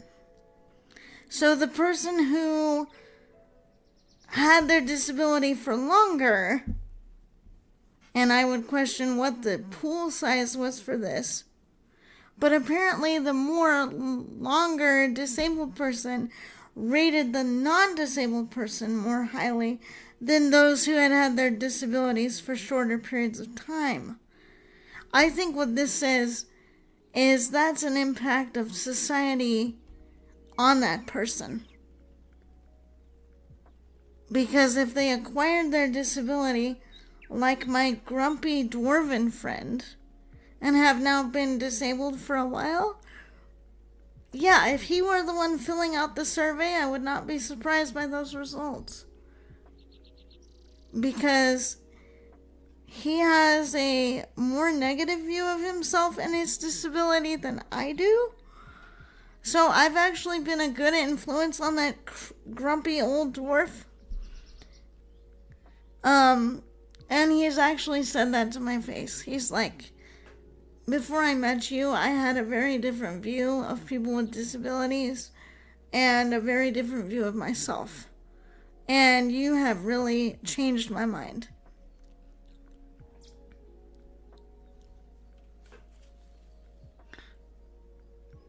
Yeah, in a way.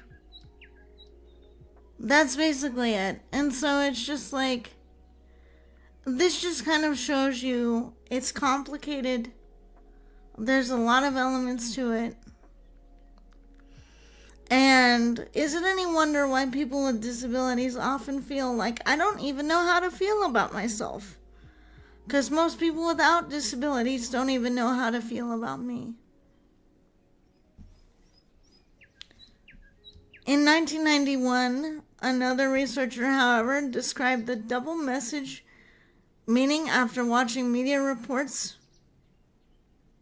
on these figures. He explained how the messages directly conveyed to the general public is that people with disabilities can accomplish great things, can become president like Roosevelt or an Olympic runner.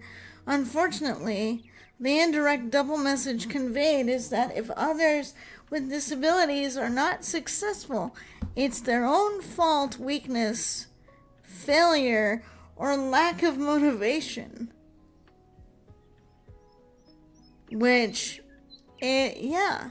So we still kind of have that going on, and we do have the term supercrips or supercripping, a term used primarily by persons with disabilities to describe those who have overcome insurmountable odds to succeed.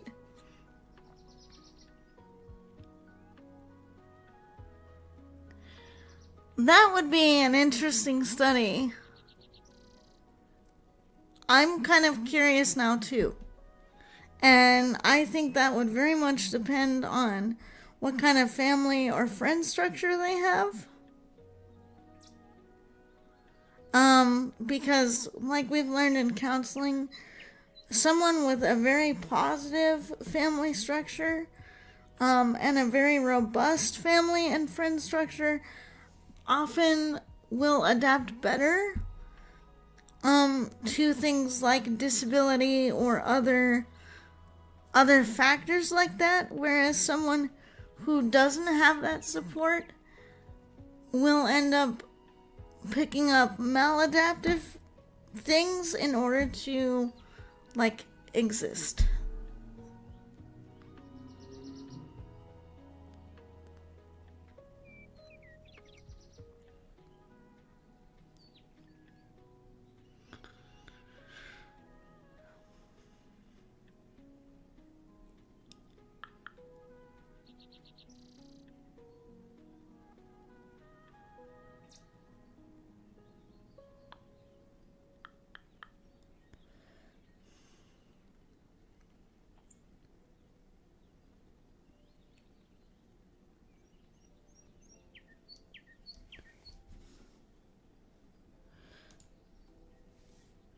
Go figure, at the cusp of sexual maturity. At that point, how were you at that age? Did you feel or think you could even get a romantic partner, or had outlets to deal with your hormones? That's a really good question, and I'm glad that you bothered to ask it. So it was very frustrating for me as a teenager. Because despite being like physically attractive, and I can say that because a lot of my would-be boyfriends did say that. But it was very frustrating because there's like, they would say, well, I've never been with someone in a wheelchair before. I don't even know how to handle that. Like, I'd be afraid of hurting you, or what if it was too much, or like things.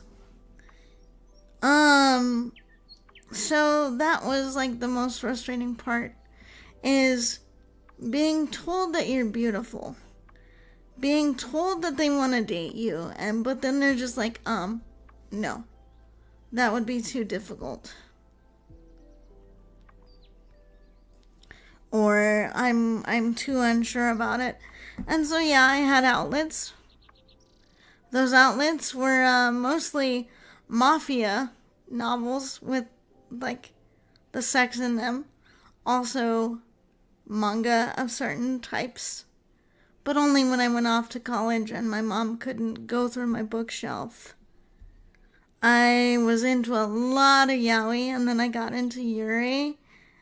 And yeah, so that was my outlets. Also romance novels. Go figure. Lay it on me, Reaper. What's your joke, dear? But it was really frustrating. Actually, before I met Kali, I thought I was never gonna find anybody.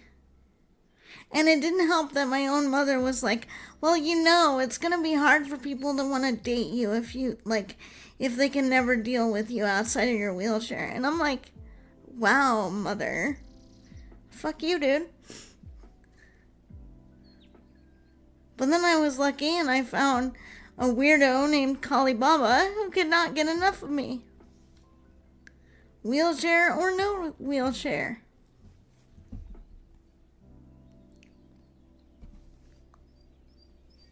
In fact, we found some interesting ways to use the wheelchair for fun time.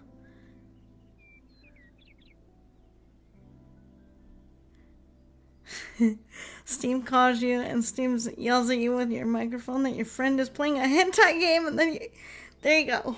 That literally... You know, I feel like I have to remind my friends of that sometimes. It's like... You do know that because we're friends on Steam, I have a little crystal ball window into what you're playing or what you have played. You do realize that, right, broski? You do realize I can see you playing Elf Breeding Farm. You do realize this, right?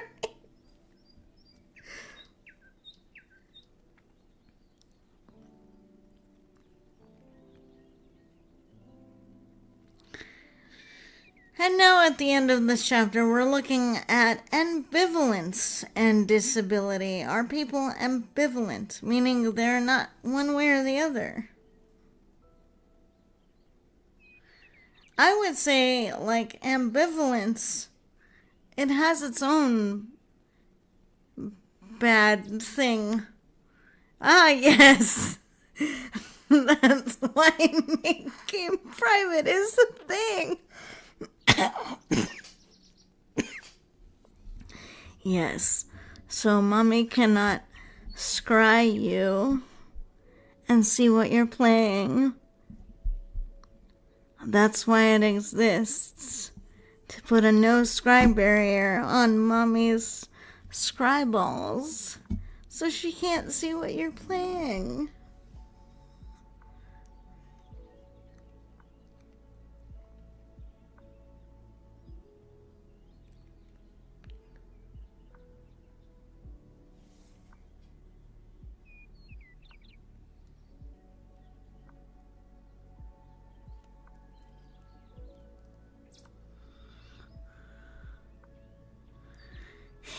Yeah. It's kind of why I have my profile private, so that you little monsters don't know what I'm looking at after hours. Or how many achievements you made in a Looty game in particular.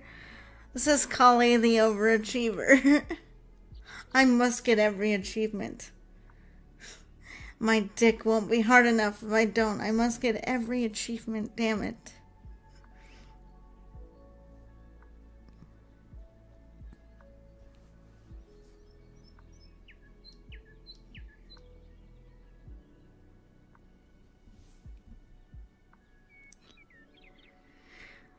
I mean, you better be looking at me. You? I'm the only thing on screen right now. Boobs.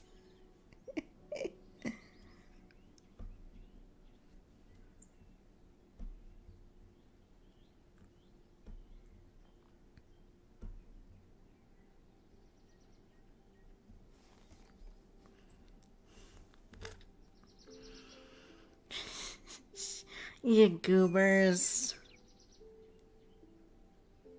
Yeah, well, thank you for asking me that question, so I had an opportunity to answer.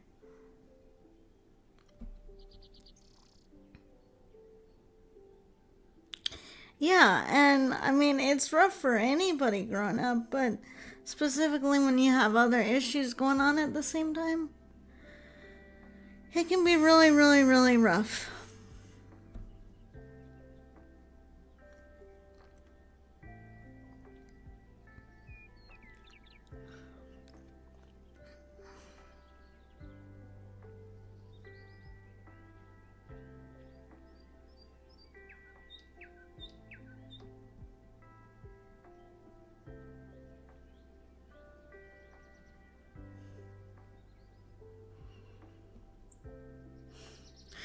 Yes. And then also online too, where it's like, well, if you're not normal or if you're not like, you know, the cute version of disability, we don't want you. And it's like, dude, bruh, come on.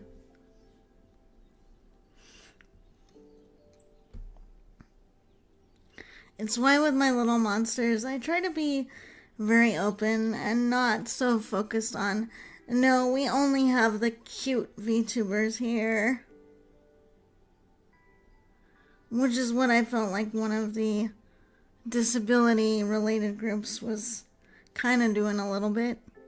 I don't know if that was intentional or not, but one of the other groups I felt was very much too much on the, no, we only have the aesthetically pleasing disabled people over here. And I don't do that. I mean, I get it, but also, if something's about community, then don't sit and gatekeep. Unless it's for really serious behavior, like inappropriate behavior with minors or women or, you know, other people. But if you're just alienating them because aesthetics, stop it.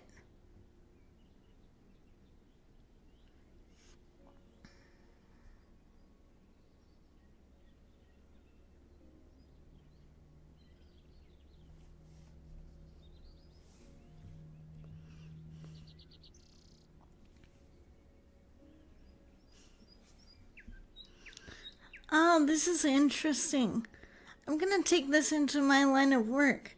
I love this quote here. It says, another potential barrier to interacting for individuals of, regardless of having a disability or not, is simply the perception that they don't have anything in common with the other person and basically little to talk about. That's what I want to try to change in my own way. Condor, welcome in, dear. Good to see you. We're just doing some more study time today. Thank you for being here with us.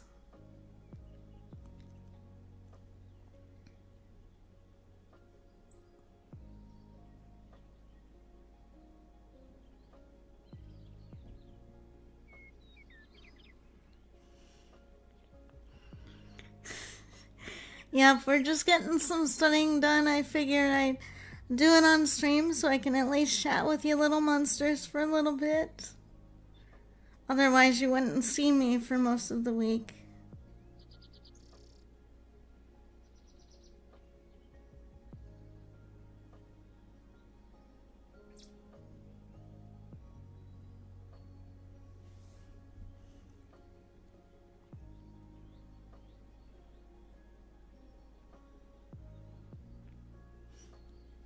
So now we're on a section called Improving the Social Consciousness Regarding Attitudes Toward Disability. In other words, improving the way that we think, feel, and act towards disability.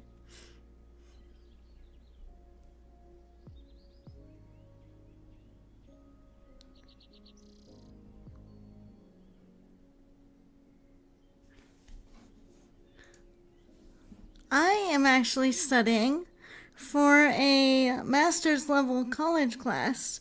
It is called the psychosocial aspects of disability. That is what we are studying today. So it's just going to be me doing a lot of reading and then just kind of chit-chatting from time to time. So please feel free to use this time to just relax. Do your own studying if you have any to do, or work on projects if you have any.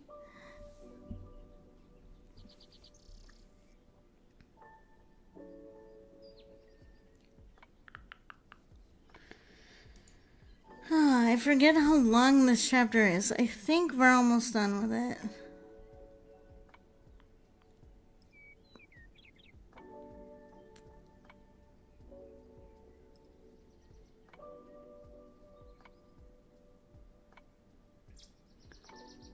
Yes, pretty much.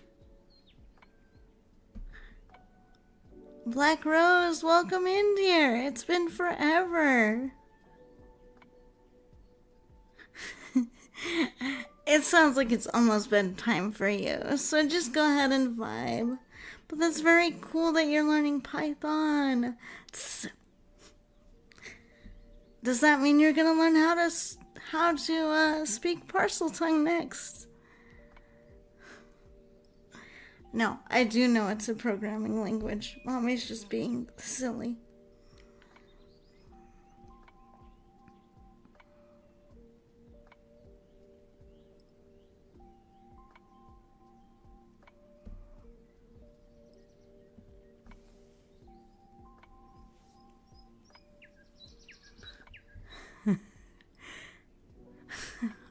Ah, yes. I can understand that.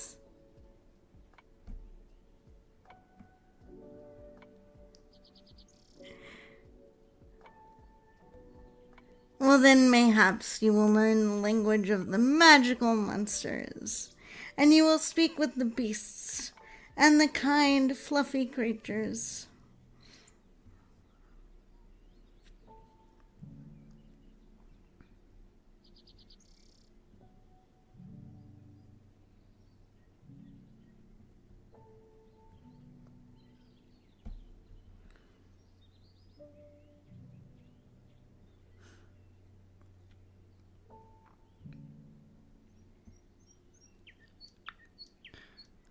The Crip Theory, or Crip... Yes. So I think I know a little bit about that. And, basically, it's interesting to watch disabled people reclaim words used toward them in the same way that other demographics have reclaimed harmful language being used toward them. Thank you. I'm kind of a weird little one, you know. I want to learn all this stuff so that I can be an actually really great counselor. It also helps that I already have a disability, so I already know some of this, but it's for the people who need the proof. as it were. That yes, I'm well versed in many things. Crip theory is an academic and activist perspective that challenges traditional views of disability, kind of linking it with queer theory. It questions societal norms about what is considered normal. Yes, and emphasizes disability as a valuable identity and a form of resistance. Absolutely right. And honestly, yes, you are correct. Me being disabled is a massive bonus. And now I need to just convince the rest of society that those are bonuses and not takeaways. Like in the negative sense. Yeah. Now comes the really difficult part for me, which is trying to land that internship and being like, come on. I have the skills. Yes, I know. I have an unavoidable wheelchair. I get it. I have an unavoidable magical disc. I get it. And that's what makes me badass.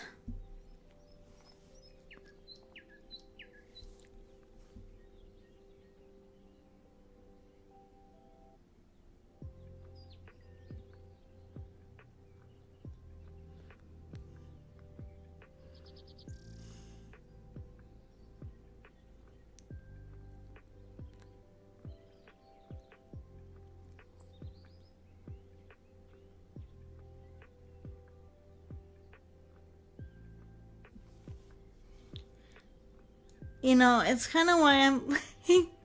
It's kind of funny. When I was a kid, I was like shy around non-disabled people. Because I just learned how anxious they were around me. But like, so in my older life, I've really tried to just be a little bit more open when I can, especially with kids and stuff. You know, so that maybe when they encounter me, I can be like a nice experience for them. So that they don't automatically think, oh no, that disabled person is gonna do something weird and unpredictable. So. But we do our best. We can't change the whole entire world, but we can try to change our little part of it. Well, I'd be really surprised if vocational rehab would not see value in you. How many normies apply with voc rehab with all those societal barriers? No. To apply for an internship at vocational rehab, you really have to want to see disabled people thrive and find out what they're good at. And you know, that's kind of why I'm drawn to that work. Because you know what happened to me the first time I went into voc rehab after my first stint at college? I don't know if I ever told you little monsters this story, but I'll tell it again. I went to vocational rehab when I got out of college to see what those services were like. And also because my mom kind of forced the issue. So I went there, I brought my resume, I said, I have an English degree, I'm a writer, that's what I would like to do for a living. You know what the vocational rehab person did? She said, oh, isn't that cute? You want to be a writer? That's really special. I bet you think that's going to be the best way for you to work. And so she just kind of treated me like a child playing house. And she's like, well, even if that's what you want to learn how to do, I am not going to be able to see you for the next 18 months. 18 months, a year and a goddamn half. So I walked out of that meeting And I said, all right, fuck it. I'm gonna do my own shit then. So I'm going back to vocational rehab to say, hey, in a different part of my state now, to say, hey, I'm training to be a counselor. I want to help people like me get and keep meaningful work.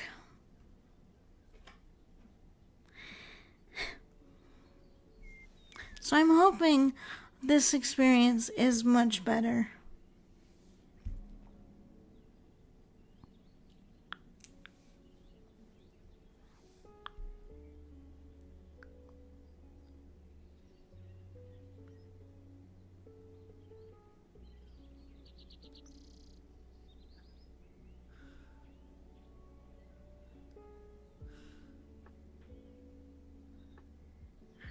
Thank you.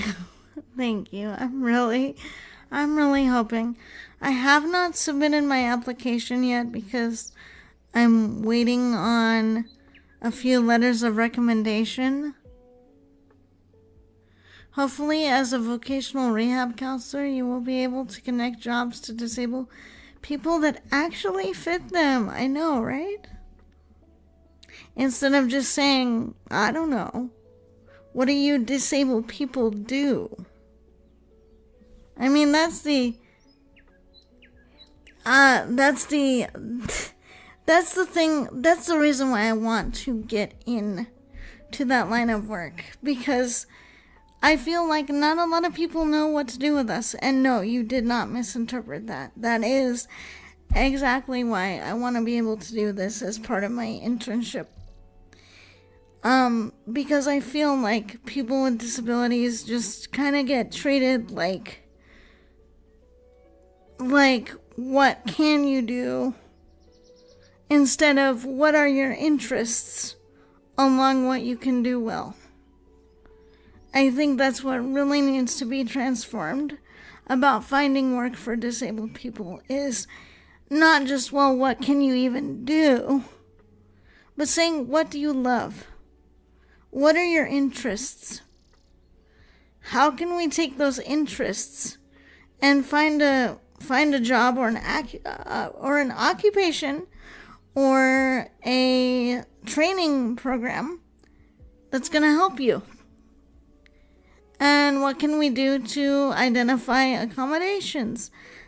Aurelia, welcome, dear. Right, it's not even what can you do, but what do we think you can do? Yeah, and I feel like that's also a problem too, because there's a lot of preconceived notions about me, I think, even when I go in for interviews. They're like, but look at you. Like, we don't think you're capable of doing this, which is why it's not really easy to get the people for being discriminatory, because the law is written in such a way that if they perceive you can't do the job, then they just don't have to hire you. I have been doing well. We've just been reading, doing a lot of reading. It's either underestimating, yes, as in you can't do anything, or overestimating and giving them way too much, and then wondering why they're stressed and are not doing well.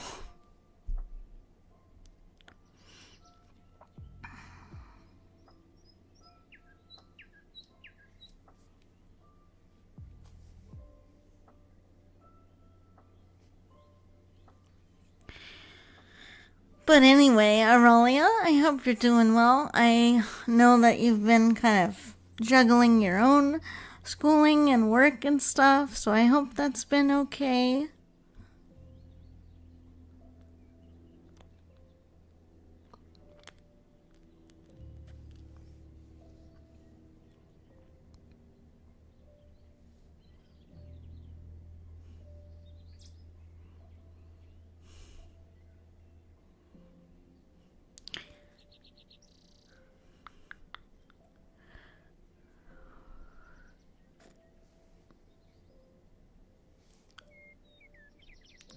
Yep, just got started with classes again this week. Me too.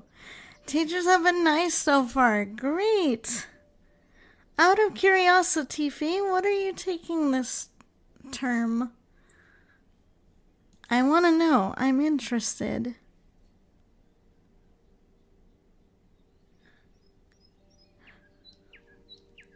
I'm completely outnumbered by criminal justice majors in my forensics anthro class. Ooh. Yes, fascinating. I want to know what you're reading for that class. If I wasn't going into counseling, I would be going into forensic psychology or criminal justice. Bro, sign me up. Sign me up.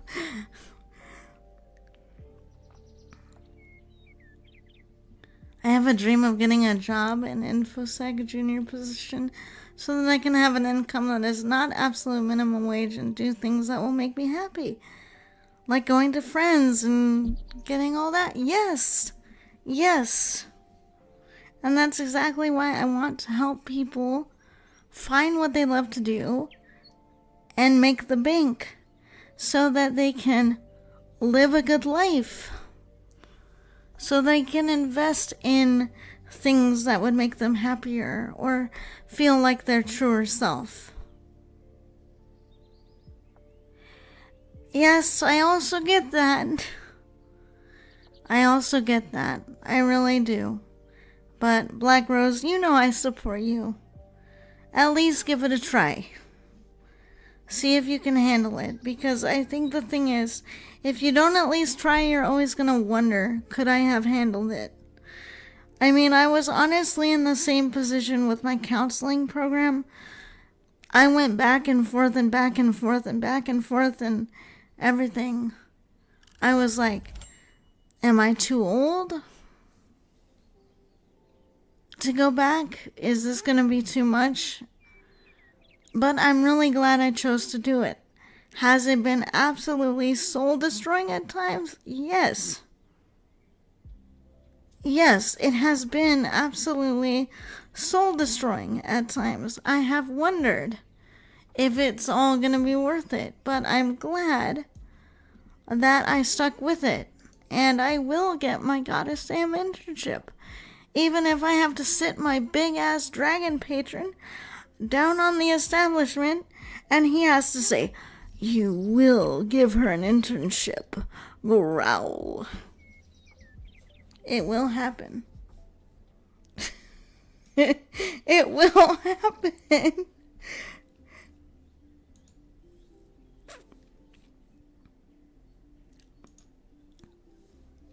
Also, apologies to any dragons out there if I have offended with my vocal work.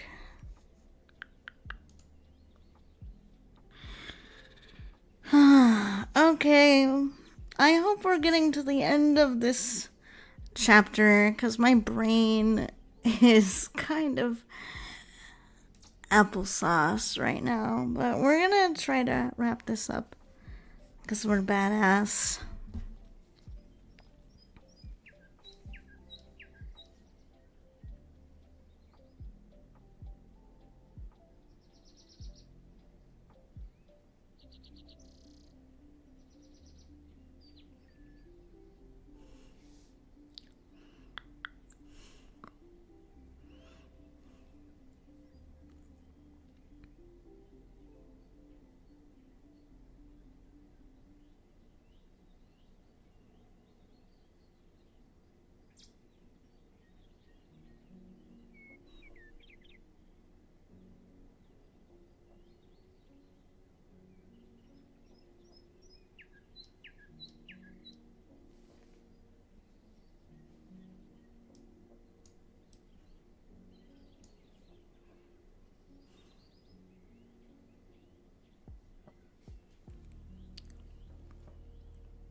So now we're getting into the education section for the chapter, which is basically talking about, well, where do people get their information about people with disabilities?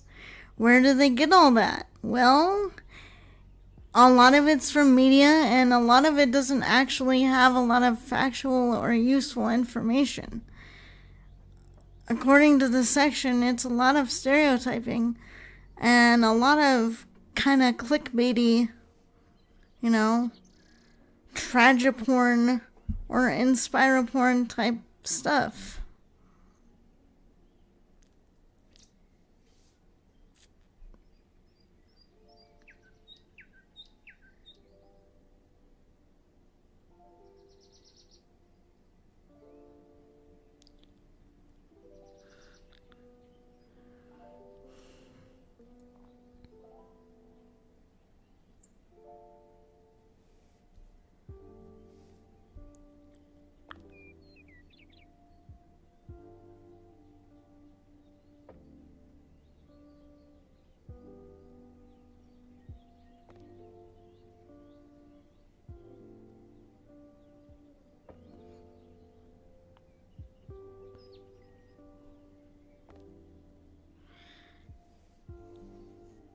But yeah, anyway, I hope you all have been able to use the study time for just like chill time, just relaxation time.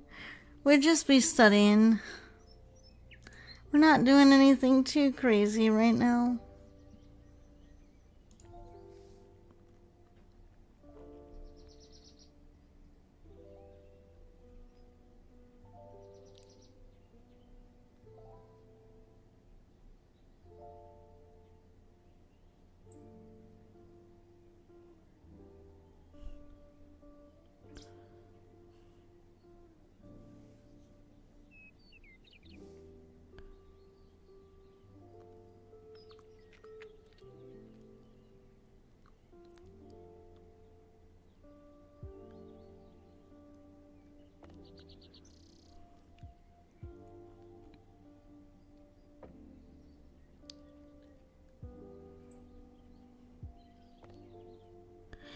Okay, this is weird. I'm gonna have to read this out loud. So in 1996, a few researchers conducted a wheelchair-using exercise for an experimental group of rehabilitation counseling graduate students, in which they were required to wheel a quarter-mile to the cafeteria, order and drink a beverage, then wheel back to the main building. A control group did not participate. Both groups completed a qualitative survey about disability. A significant t-test finding showed that the experimental wheelchair-using group perceived greater differences between persons with and without disabilities, indicating that persons with disabilities must have a harder time in society. Hey, researchers. No shit. So, are we gonna do anything about that? Another significant difference between groups was that the sensitivity group further indicated that persons with disabilities, quote unquote, must get frustrated often and must feel different from being stared at so much and must be preoccupied with how accessible certain places must be. Yes. And water is wet and mommy is not. There you go. You know what I would do? Little monsters, you know what I would do? This is what I would do. If I wanted to make a useful study, here's what I would make rehabilitation counselors do. You ready for this one? You ready for this big ball move? You ready for this big dick move right here? You know what I'd do? I would say, anybody who's a rehabilitation counselor, be in a wheelchair and apply for jobs on and offline, stating that you have a wheelchair or that you use one. I want y'all to go through that experience because employment bias is a big deal. The only reason that I have gotten most of the online stuff that I've done to build skills is by not even bringing up my disability at all. Because on the applications that I do bring it up in, fucking crickets. Same resume, same qualifications. No disability stated. Oh, look, there's interest. So yes, it really does exist. You would think that people could see, skill and talent if it ran over their foot. No, apparently not.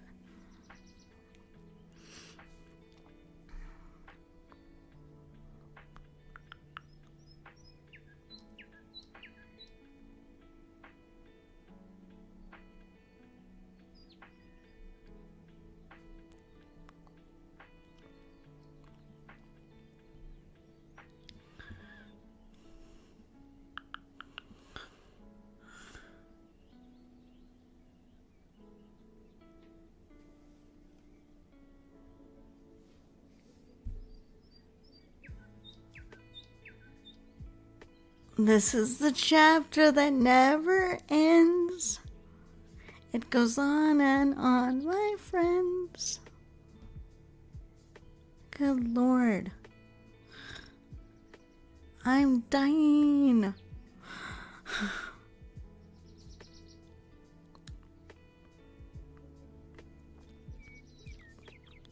But on the plus side,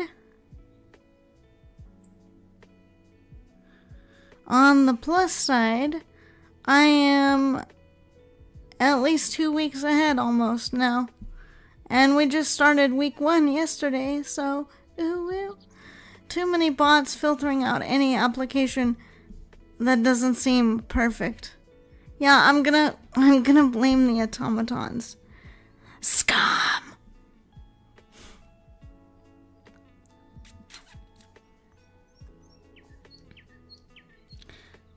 Perhaps the strongest method of enhancing attitude toward people with disabilities is to have the messenger or educator be a person with a disability.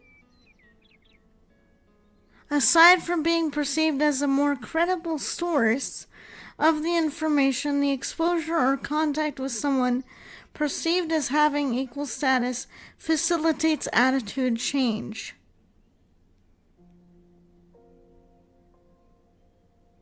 I will never stop, beep boop. We will take over the world. Crackle, crackle, beep boop. The human race will be no more. Beep boop. Well, then I'll just sick my friend Saria, the tomboy. I almost said tombot. The tomboy robot friend of mine. And she will go handle it.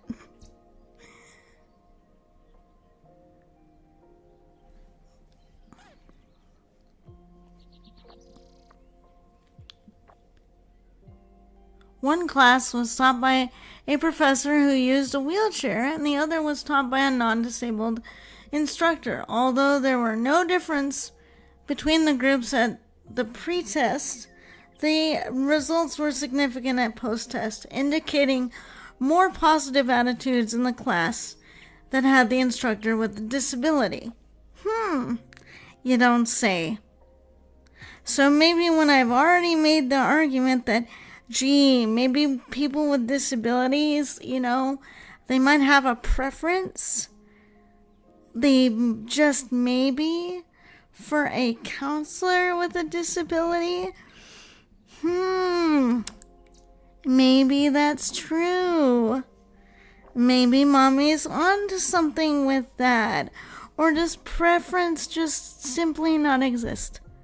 No, come on. It does. We know it does. Come on. And I literally had to argue this for one of my research classes. I said, we need to stop acting like preference is not a thing that indicates the outcome of counseling. It is a thing.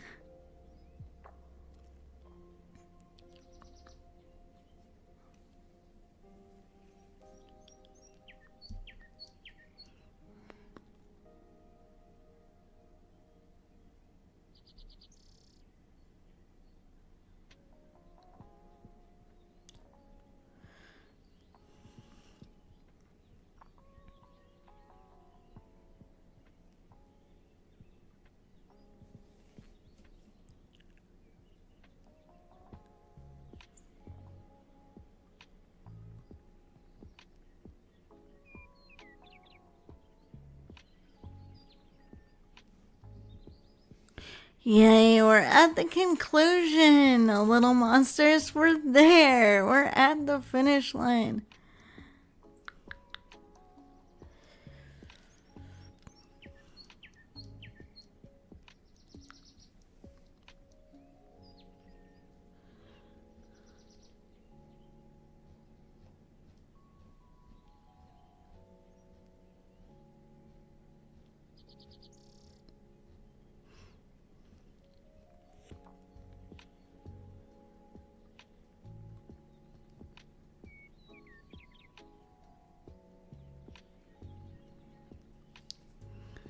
I mean, how many women would feel comfortable talking to a male counselor or a male doctor about issues with their female body or feet? Yeah, not very many.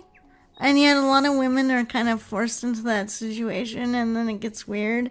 Because then the male doctors are like, but you're just having normal female issues. And she's like, no. Like, I need you to take this freaking seriously, bro. But yeah, it's like there are certain things you want to go to. You want to go to somebody who you feel is going to know what you need. Like, I think that's human nature at this point.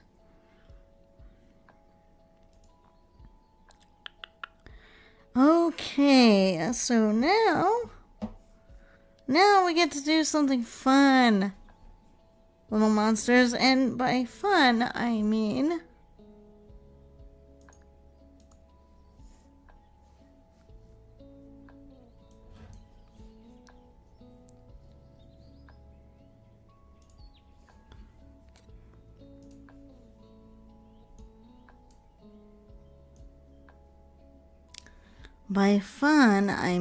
that we get to go to our to-do list and go like that. Yay! We also get to see what really... Okay, well, there's the timer. It was going for some part of the time. Excellent. Okay. Well, that's done. And, you know what? Just to make myself feel better...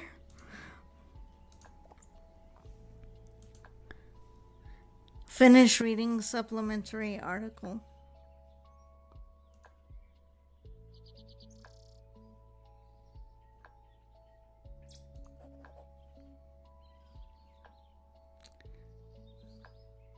And I'm only gonna do that because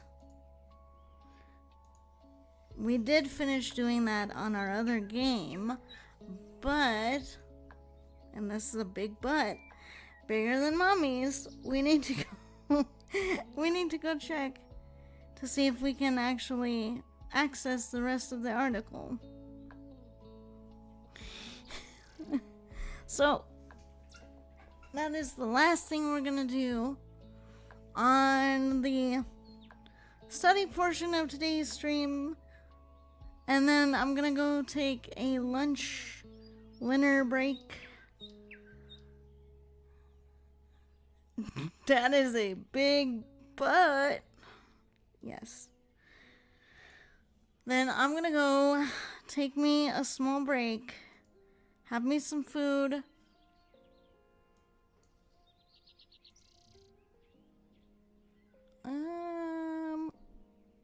Hello?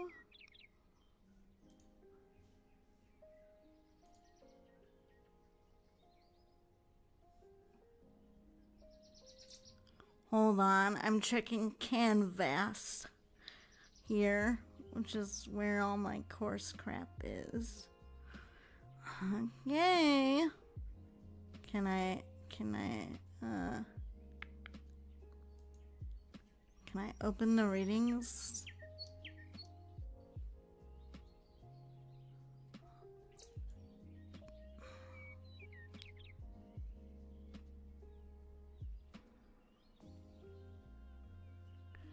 Why are you needing to verify my goddamn browser? I've been using this the whole time. Yeah, fucking... Okay. Alright. And now it's just stroking out. That's great. It's still stroking out, guys.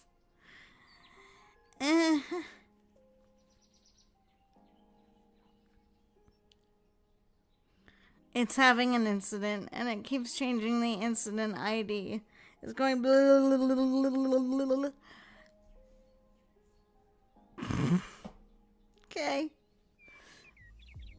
Similar to those who might be trans with it. Yes. Yes. So you need people who are competent, compassionate, and have any business talking about that stuff. You know.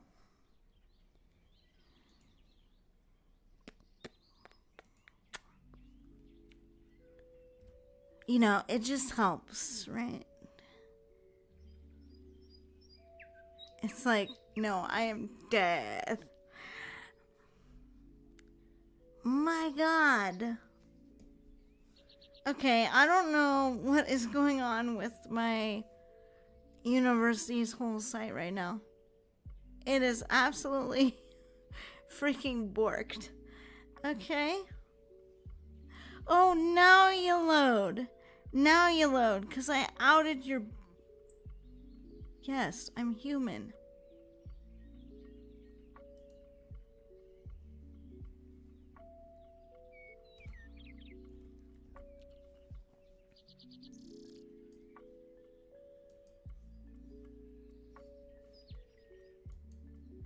Yes, I'm fucking human.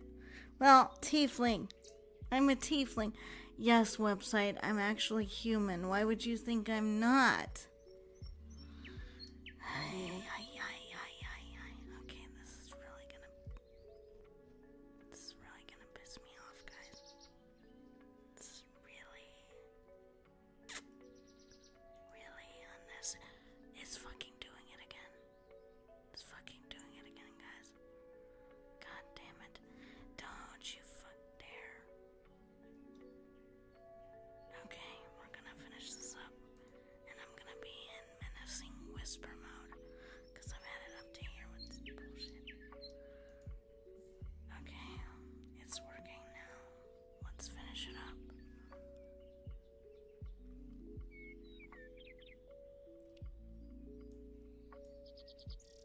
Let's get this stuff done. Let's get this stuff done. Put your eye next to the screen, because the government is spying on you. We need to make sure it's your retina in the can.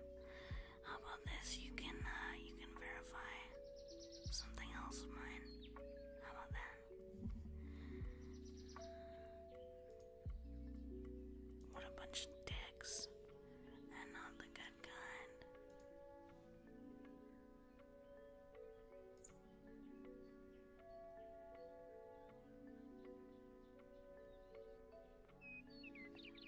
Yeah, I have not been keeping up with a bunch of that, but it's getting to an area where I'm like, y'all still cool with this?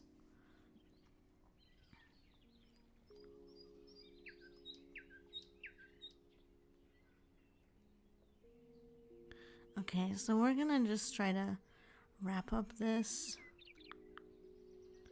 thing, and this is the last thing we're gonna do, and then I'm gonna go on a break. We may stream again later. I haven't decided whether I'm gonna have enough energy for that or not. I might see.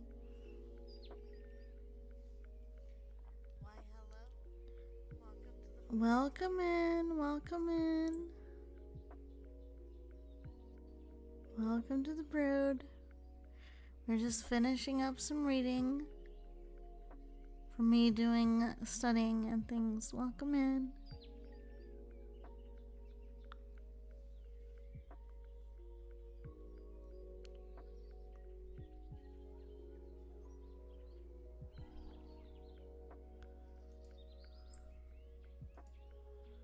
I'm gonna put that in dark mode because it works better for me.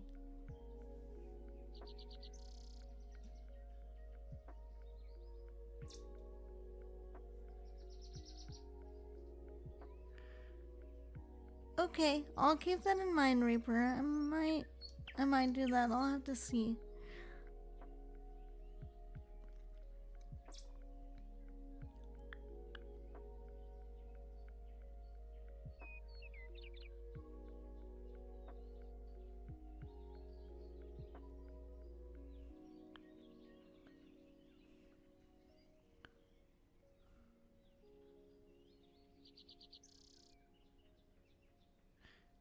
Wow, that is a huge piece of meat. Zero Dime, welcome in.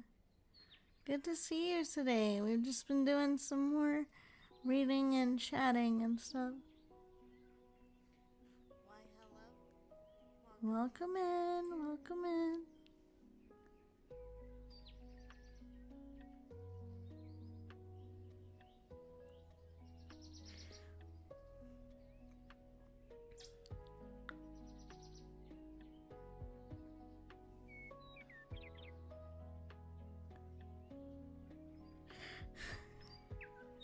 So it's got a big bone, does it, Reaper? Well, then I think you'll have more than a bone to pick with it, don't you?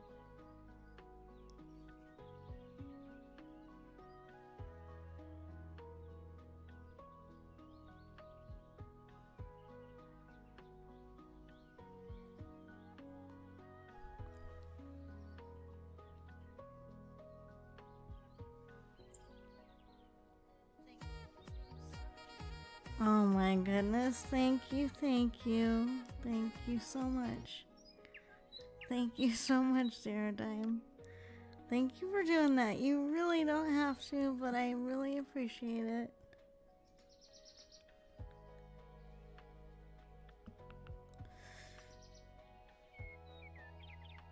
Oh no, don't choke, Reaper. You're the Reaper, you can't die.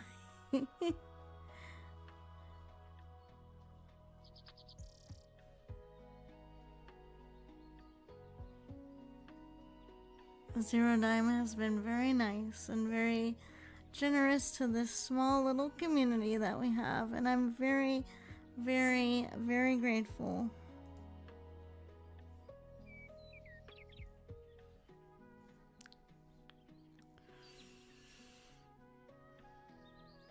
Very, very grateful.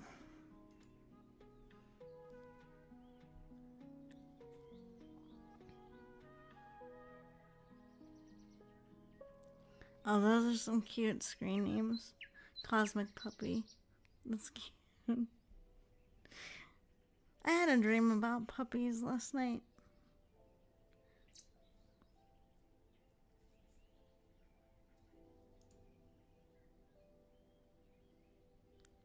Well, thank you for saying so. We don't always do the most popular things, but what we do, I think more people need. Which is just a kind, comfy, loving place to be.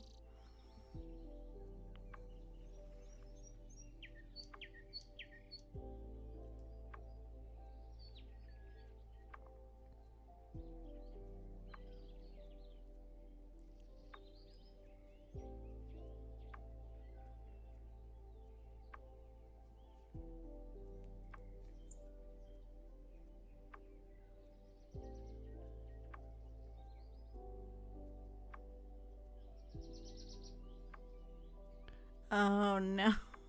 Of course, all that kind of research has to then turn around and equal not so good things for, you know, people.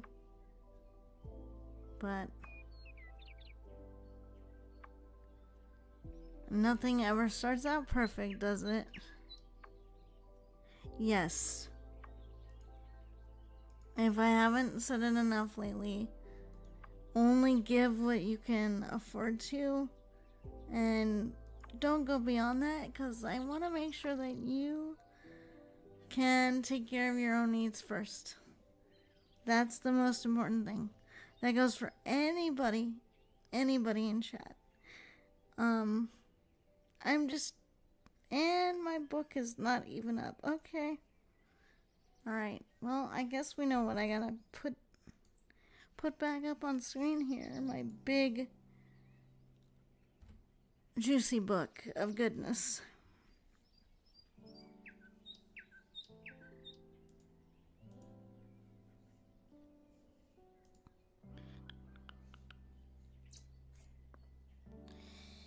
Alright, so we're gonna try to get through this article I was actually reading earlier, and then the system decided to crash out, so.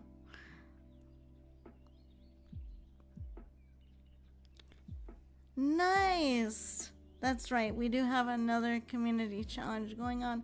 Doi, I forgot to mention that.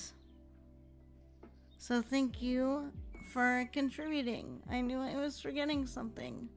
It's always something, isn't it? But yeah, so that's gonna make it possible for me to get dragon mummy art made. And if we like it, it might actually turn into a version of a model or something, maybe. If there's enough interest.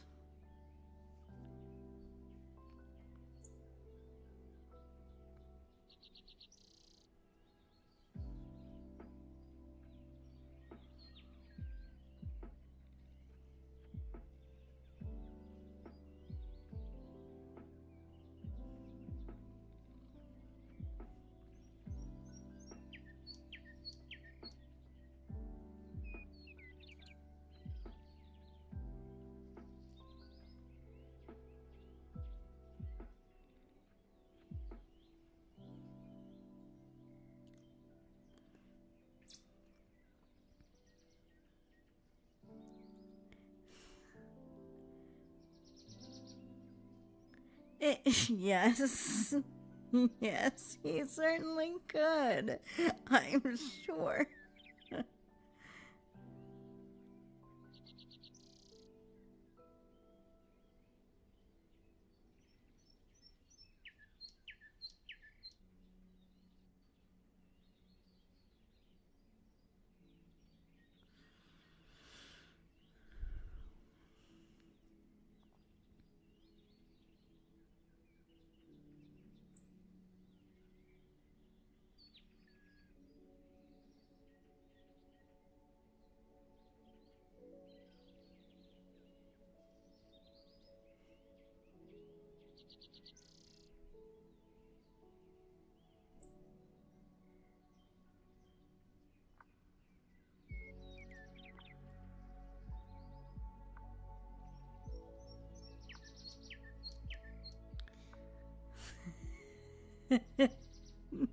Yes, Reaper. That would totally happen. Yes. He does have to read more for me now. And he probably would enjoy that much better if he were getting distracted.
But it's like a funny kind of spicy, though. See, that's what I mean. I don't mind if things are like funny and referenced.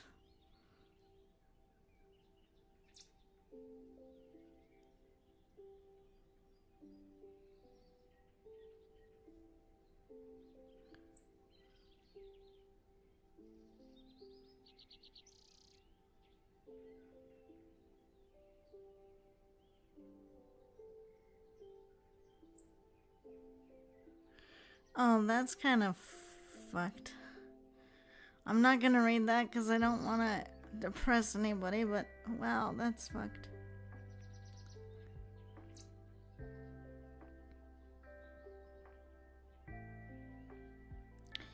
And I think that's what makes you such a good little monster reaper. You kind of know what I'm, comfortable with.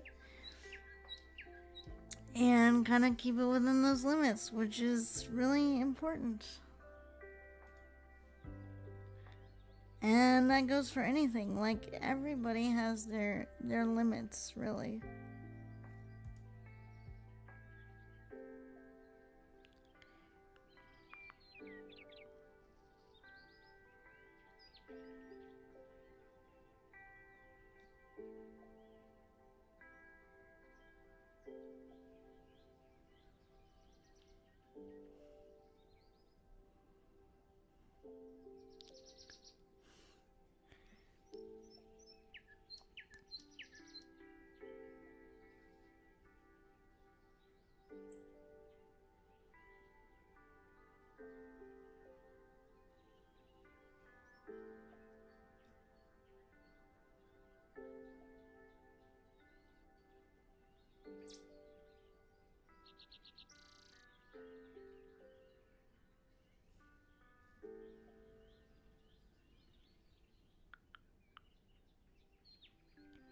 Yeah, so this article that I'm reading is pretty heavy. It's why I'm not really talking about much that's in it, because it's really going into a lot of stuff in disability history. We we should educate ourselves on this, and I'm glad that I have the Constitution to be able to read a lot of this stuff and, deal with it. But, it can be really difficult to digest. But it's important.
Yeah, I can understand that too. I don't blame anybody for feeling that way, but also, if we don't get a look at what's happened before, it's gonna happen again.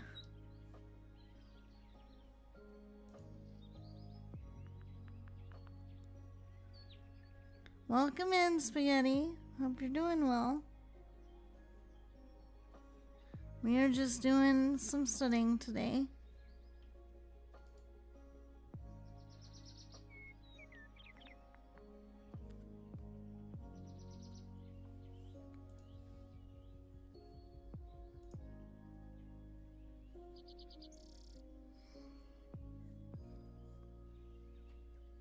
And the thing is, I have no idea how long this article is actually supposed to be. It just keeps going and going and going.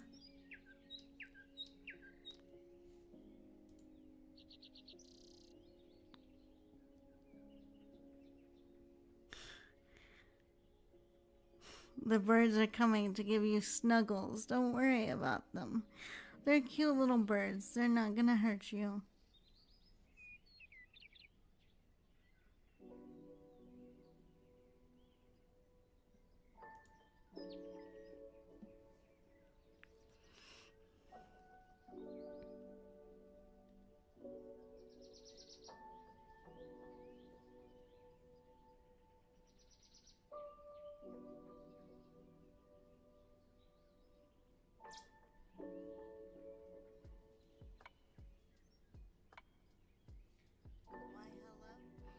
Welcome in. Thanks for the follow. Hope you're doing well today.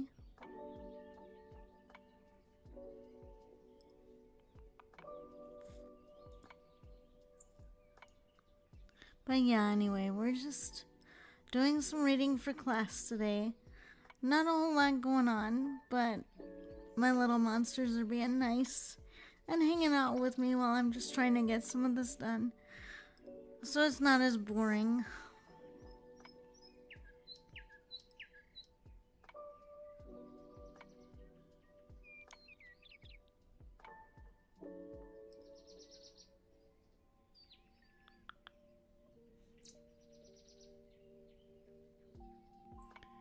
Yeah, history isn't really something for everybody. Sometimes it's just,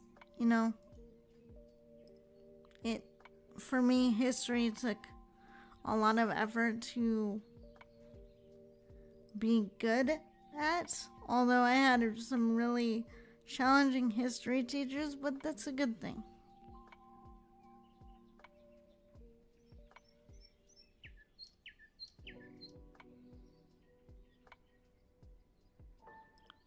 Oh my god, it's Ralph Bourne. A writer, actually.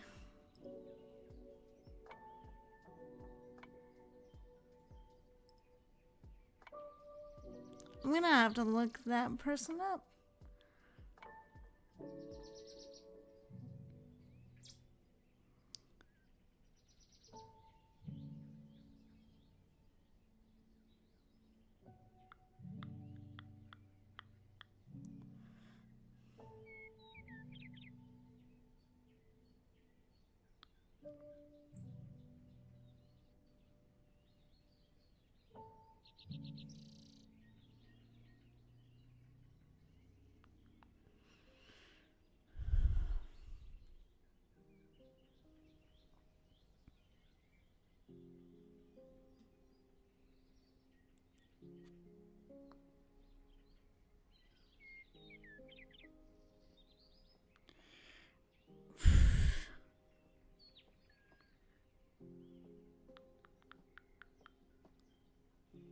Yeah, that's fine.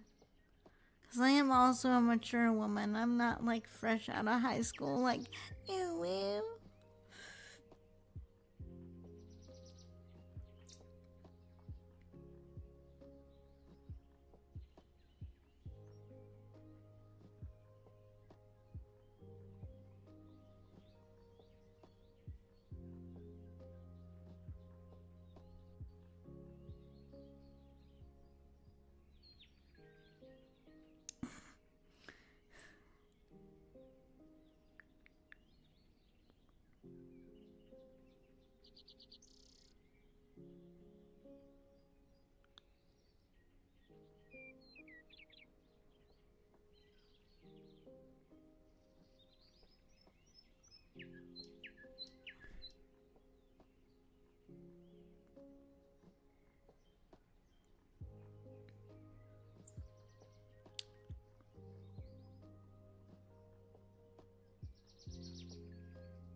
I mean, not really. It's just kind of the historical stuff that makes you go, yeah. You know?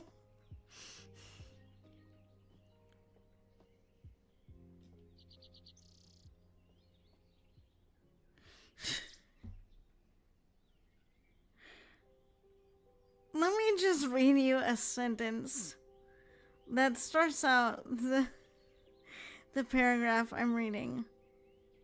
It is literally titled The Moral Imbecile. And it says, moral imbecility, also referred to as juvenile insanity, moral insanity, physical epilepsy, and moral paranoia, was a broad concept that included everything from minor behavior problems to serious aggressiveness.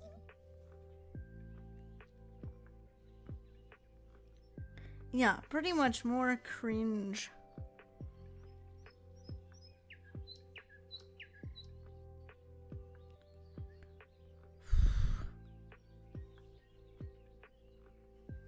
Dude, after this, Mommy is gonna need a drink and a good lunch, dinner, something.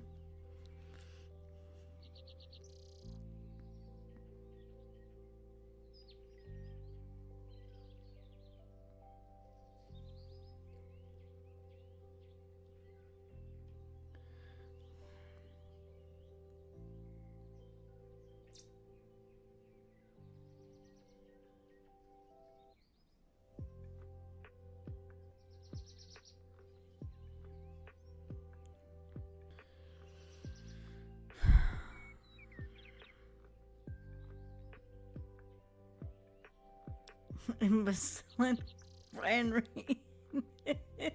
Yes. If you don't know by the comedian by the name of Brian Regan, I love that guy.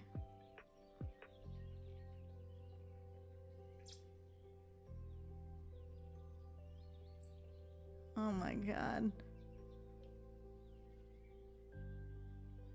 Yeah. We went over this already. Jesus Christ. How many sections are there? I am literally... Are you kidding me? Jesus Christ.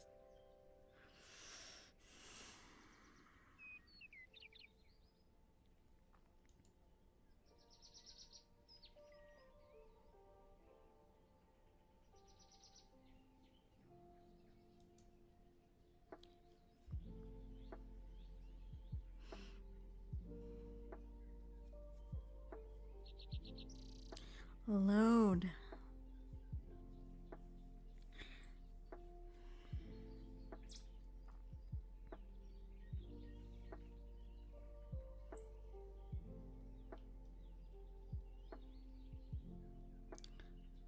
Oh boy. I don't even know how many more sections we have.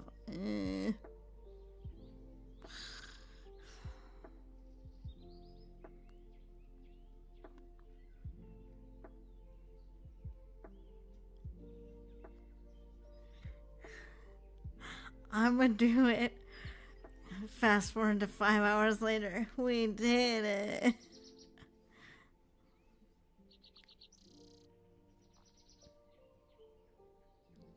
I'm glad I decided to read the book chapter first, because that seems way better.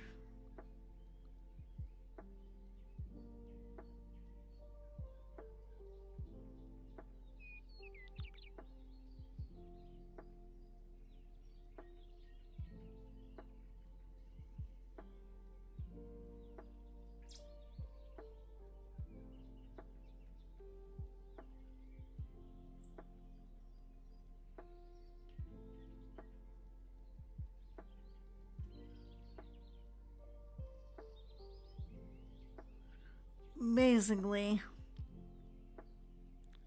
That kind of sucks. I'm probably gonna write my professor about it anyway and be like, could we also have this in PDF form? It'd also be nice to know how long this thing actually is.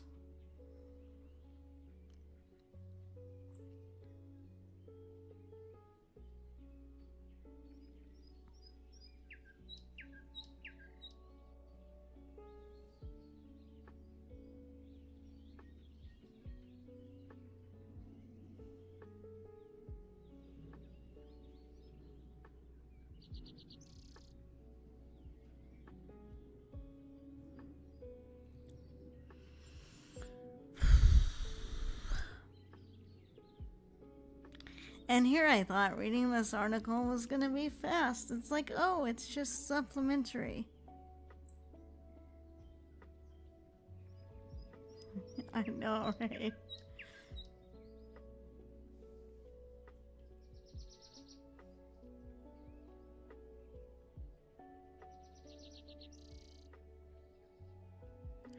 Oh, great. So we actually have a number now for what those nachos did in Germany to us. 100,000 children and adults.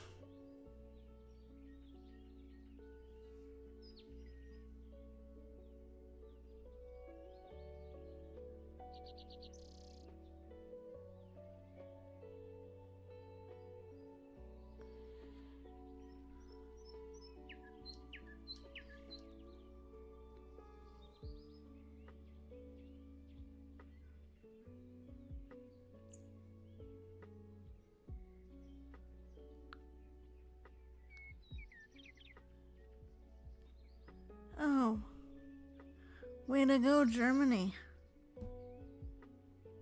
In present time, they are actually saying this did happen.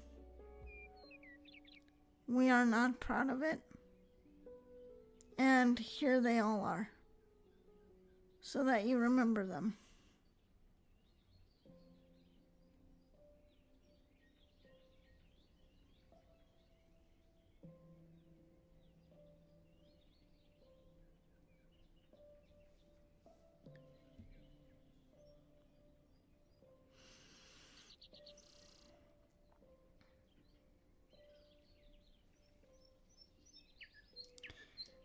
Yeah, it's really like, wow. You know, it makes you wonder just how far people have to go to be like convinced that their life is better by eliminating the life of another human being. You know, it's tragic.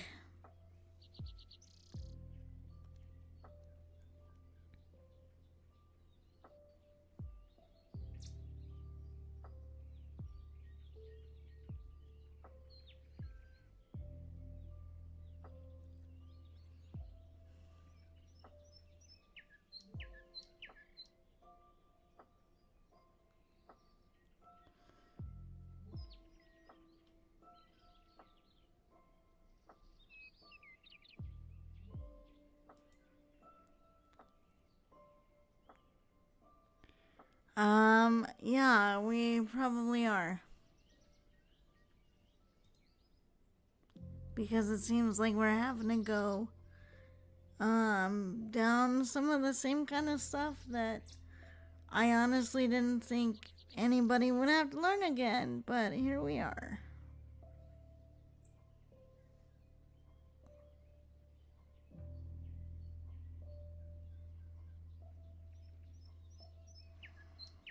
I don't like this setup that she has of in beds.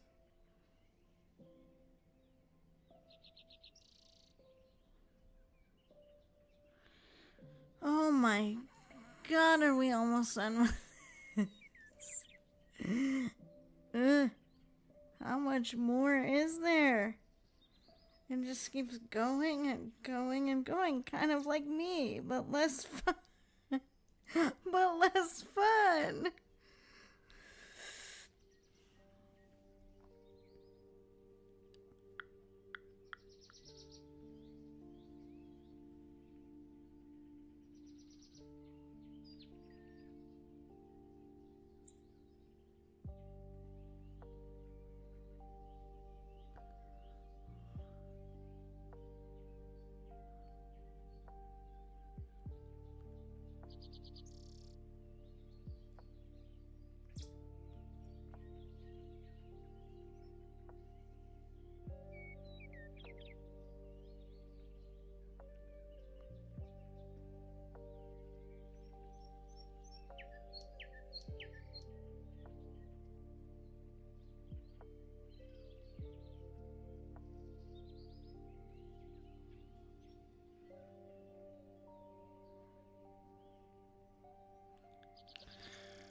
Phew.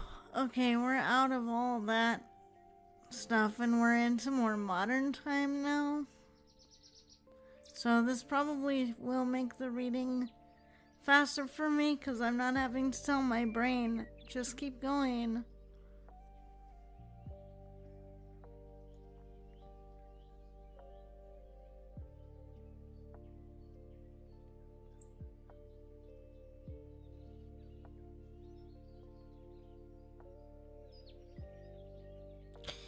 In this particular case, Reaper, with this particular subject, I am very glad to be out of the past. I want my nostalgia too, but like that's a different past.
The one thing I do like about this setup is that because of the way it's laid out, you can check out all kinds of media in the same article, like videos and clips and photos and things. So that part is cool, but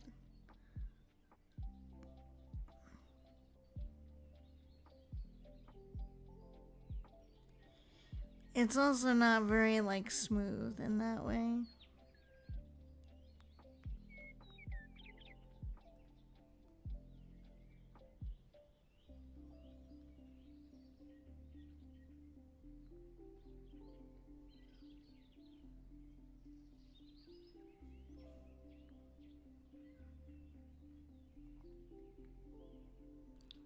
Oh, cool. 1949.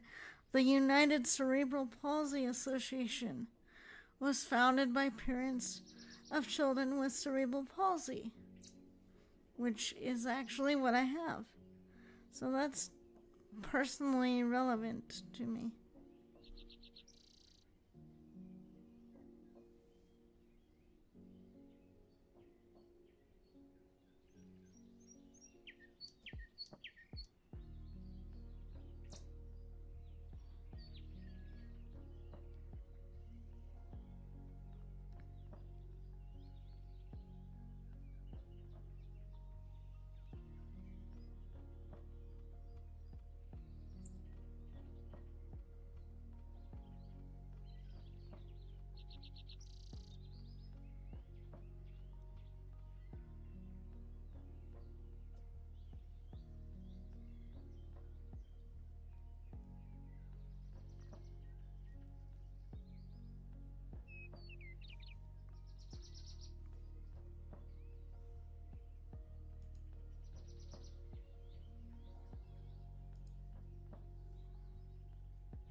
Ooh, well, that's cool. Thank you so much. I look forward to seeing what I get in the mail.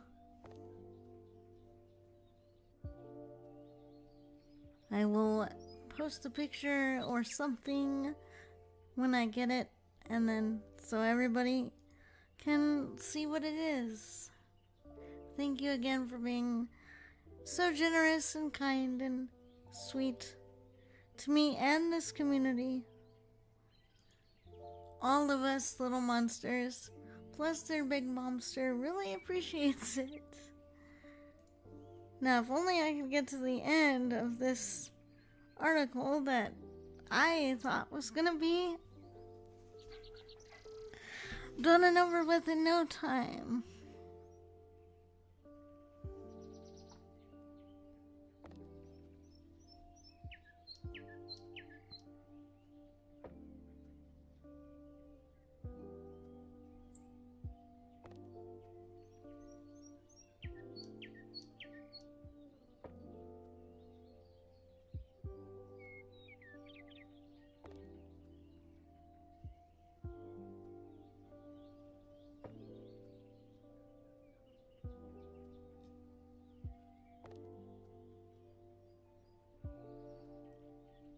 Nice. So this part of the book is talking about pieces of literature that were written in the 50s that really changed the way that people perceived people with disabilities. Slay, welcome in. Good to see you, dear. How are you doing today? I'm doing pretty well. Myself, just trying to get through this really, really long supplemental article that I thought was gonna take absolutely no time to read. I was wrong. I'm gonna read what it says. These public acknowledgments of a child with mental disabilities were unprecedented. Here were two of the most famous women in America, unashamedly telling the world about their daughters and how they had loved them. Those disabilities had come out of the closet. It was no coincidence that these books were published at a time when parents of children with mental disabilities were beginning to organize.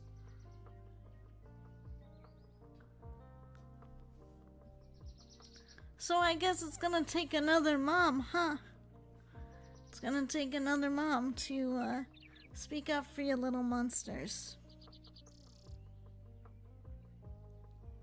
And be like, no, damn it. Whatever makes them different, they have value.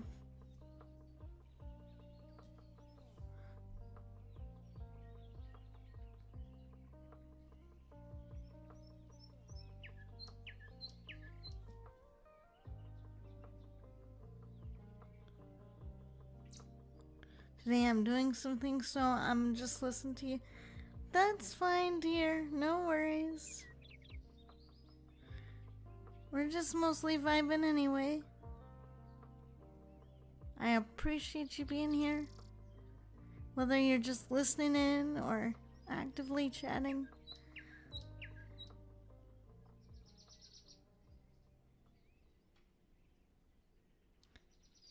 The vibes be vibing, yes. I hope all you little monsters have gotten to some good things while we've been doing all this reading today. My goodness.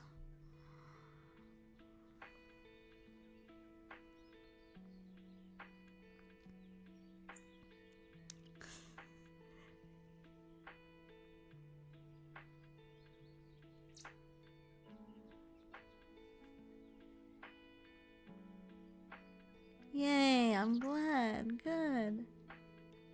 Been celebrating the wifey's B-Day. Well, happy birthday to wifey.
Nice, nice. Glad to hear.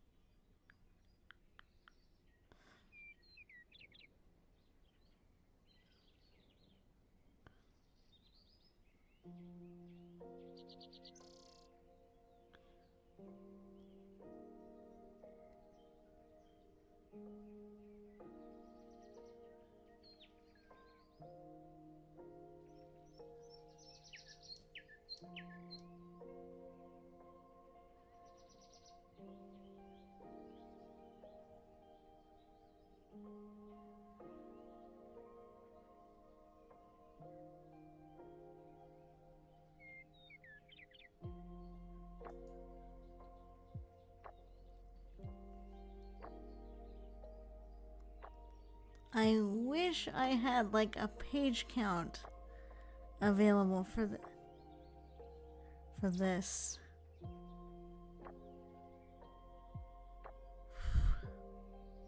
Oh my god, my brain is like, okay, we're done. We're done here. Okay.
Yes. Pay no attention. It's just some other mage's hand giving me a hand today. Pay no mind.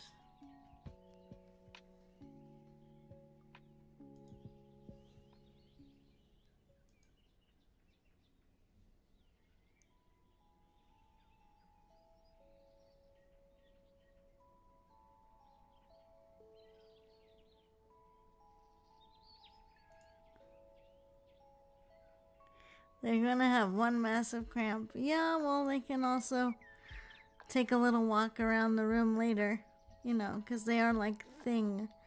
So they can just work it out.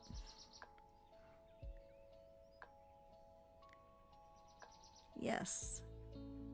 I do, but in this case, I needed a Bigsby's hand for this big fat book, so there you go.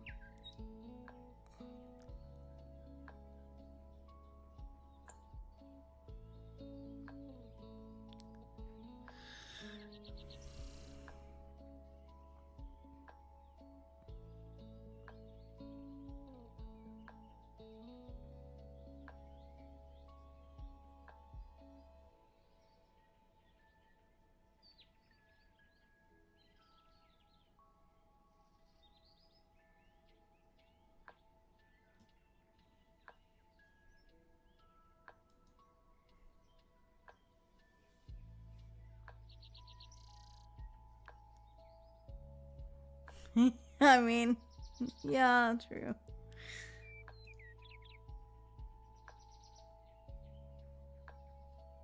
Well, we could call those mage hands too, but I'd have to make them look human and lively, not like a ghost. What if this is bigger than 5 pounds, though? What do we do then? Do I just cast enlarge on my mage hands and then it carries more?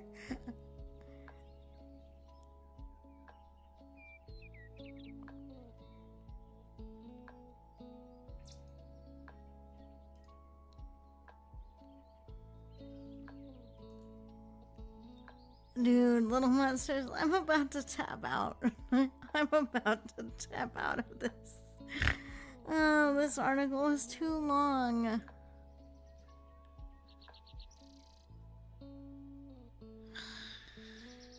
How many sections are there, bruh?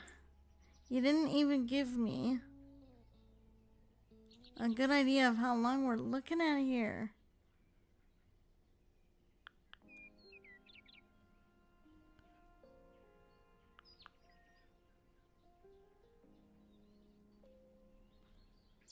Oh my god.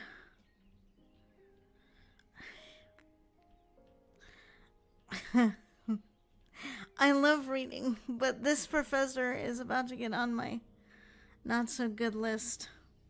This is a bit ridiculous. Hands. You know what? I have all my hands full with all this reading. Wolfdolf, welcome in, dear.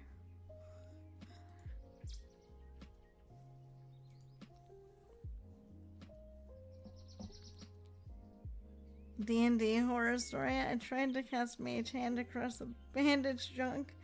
DM turned to me and said, the DM, the Mage Hand only works on small things. You know what? What if that boss bandits were tiny? He has to have small penor energy to go robbing somebody, right?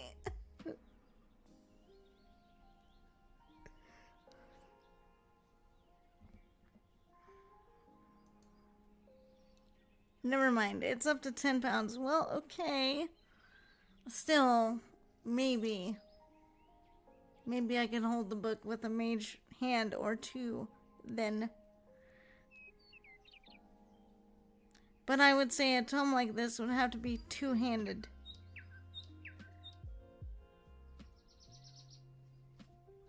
And let's just say I'm propping up some of the book weight on my disc. So, let's just say between my disc, my mage hands, and my little pet thing that Wednesday allowed me to borrow for some other things, let's just say I'm going to accomplish said task.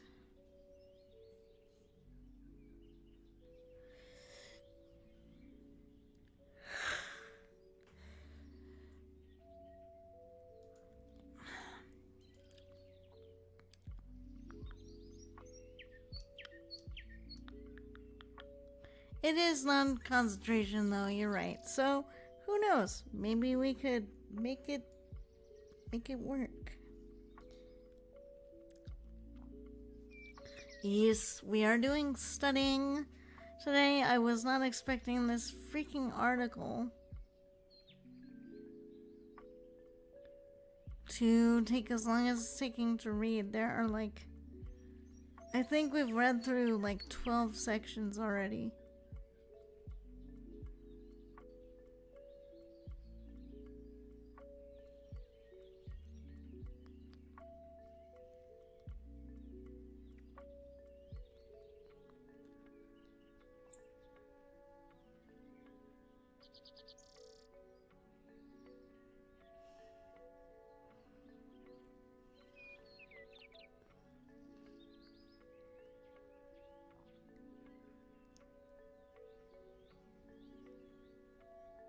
Yeah, this is like kind of a bummer, you know, because I get excited when I get to check things off and, you know, feel like I'm being a bit efficient, and then there's a big article and I'm just like, this is taking me the whole half of the day to do this.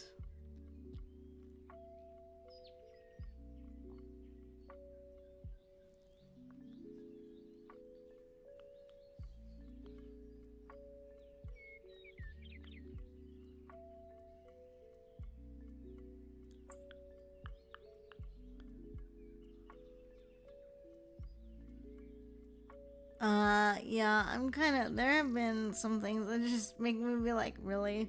Just, no. But it's nice that my little monsters want to hang out with me regardless of what we're doing.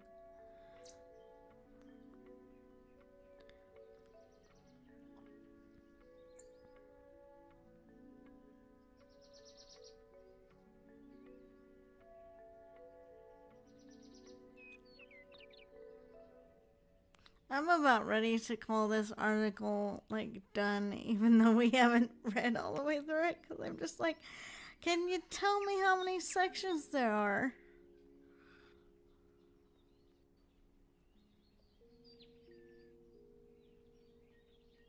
Like, because if I knew this was gonna have, like, 20 plus sections, I would have started reading it yesterday.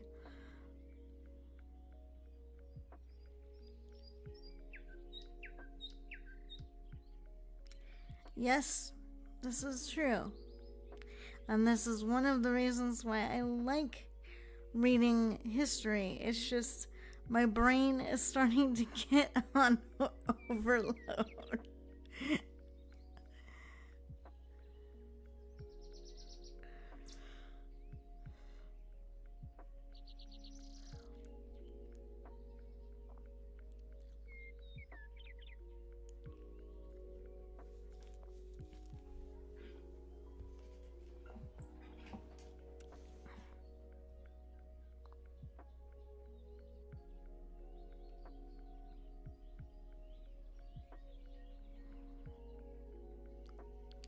But we're now getting into stuff about President Kennedy and the role that he played, and a lot of the stuff for persons with disabilities, so that's cool.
Hopefully, we'll be getting to near the end of this because I am going to freaking celebrate when that happens.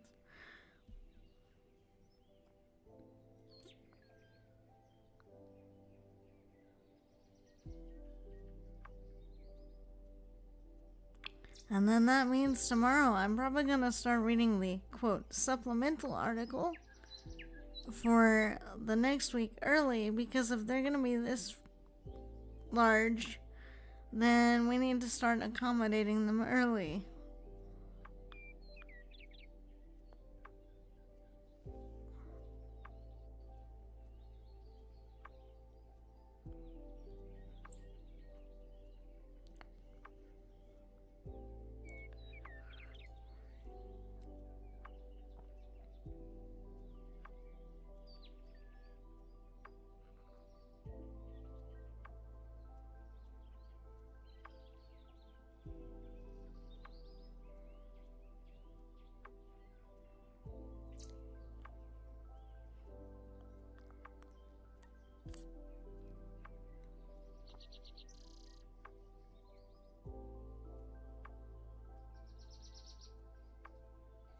Nice. In 1980, in response to the growing parents movement, a activist wrote the following: how to organize an effective parent advocacy group and move bureaucracies. In her book, she offered the following advice: you must stop feeling guilty and insignificant. You must stop apologizing for asking a bureaucrat to do a job you are paying them to do. You must stop begging for what you are entitled to by law. You must not accept these old excuses, quote, there isn't enough money, or, quote, we need more time. You must stop whispering when everyone else is shouting. Don't be afraid to complain. You must use mass action. Although originally directed at parents, these words are relevant today for all disability advocates and self-advocates.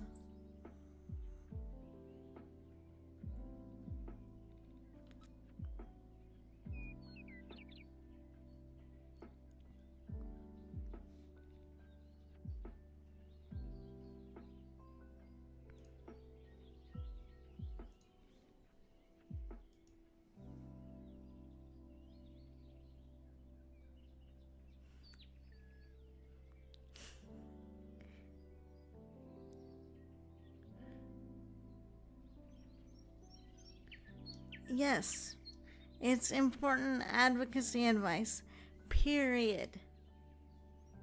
For anybody. Anybody.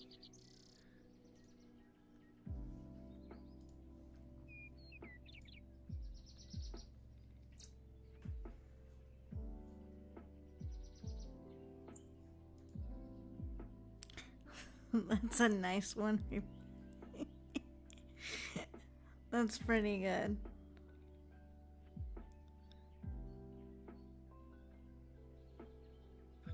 The emergence of the case manager, 1987, as part of disability normalization services and civil rights.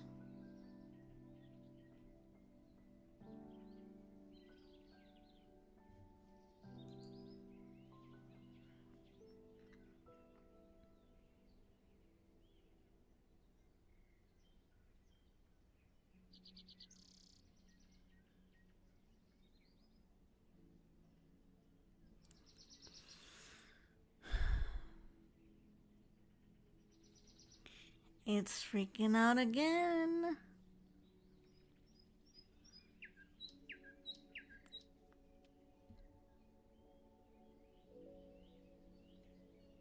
It's deciding to have an issue when there is no issue.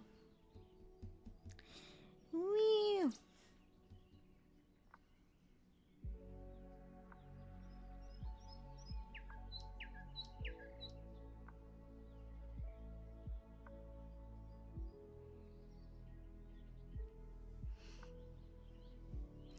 Alright, while I'm waiting for that to load,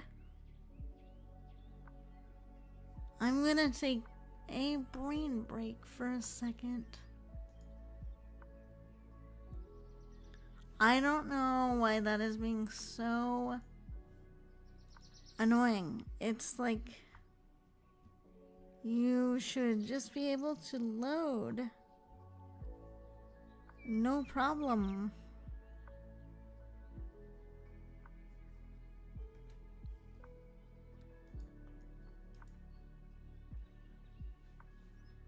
You're not gonna load, are you? No.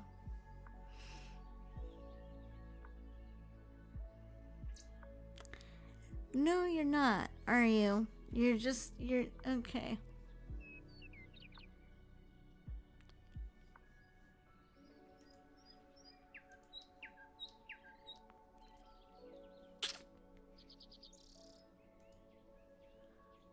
Okay.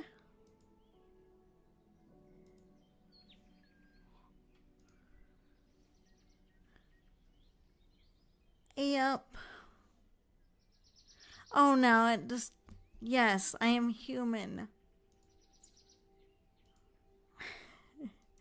Why? Why is it like this? Yes, human.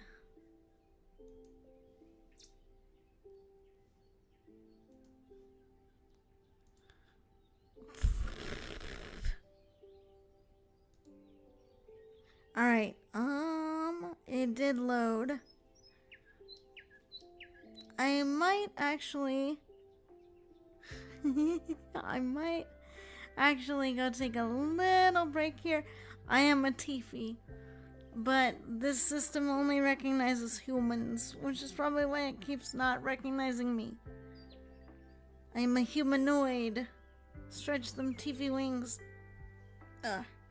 I think I actually will go do that, you little monsters. I will go take a brief little break.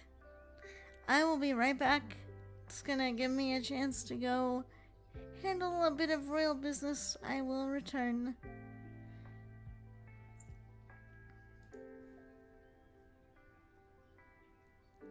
In the meantime, go get yourself a snack, drink, stretch. I will be back in about 5-10-ish minutes.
Alright, little monsters, I have returned. Okay, I am making an executive decision. I'm going to end the study portion now because, like, my brain needs a break. So we're gonna do some games. So I can just have a bit of a break because I'm kind of over it. So I'm going to just quickly change categories. Fried the think meat a bit too. Yes. It's fine. I'm sure we'll get through it. But, like, we've already read one whole chapter today and one whole pretty long quote article, which it might as well be a mini book unto its own. That does not deserve to be called a chapter. So, that is what we're gonna do. So I'm going to change stream titles, and then we'll have some fun. So yes, you're gonna hear me text to, you're gonna hear me changing titles and stuff with my voice. So yeah. So we're gonna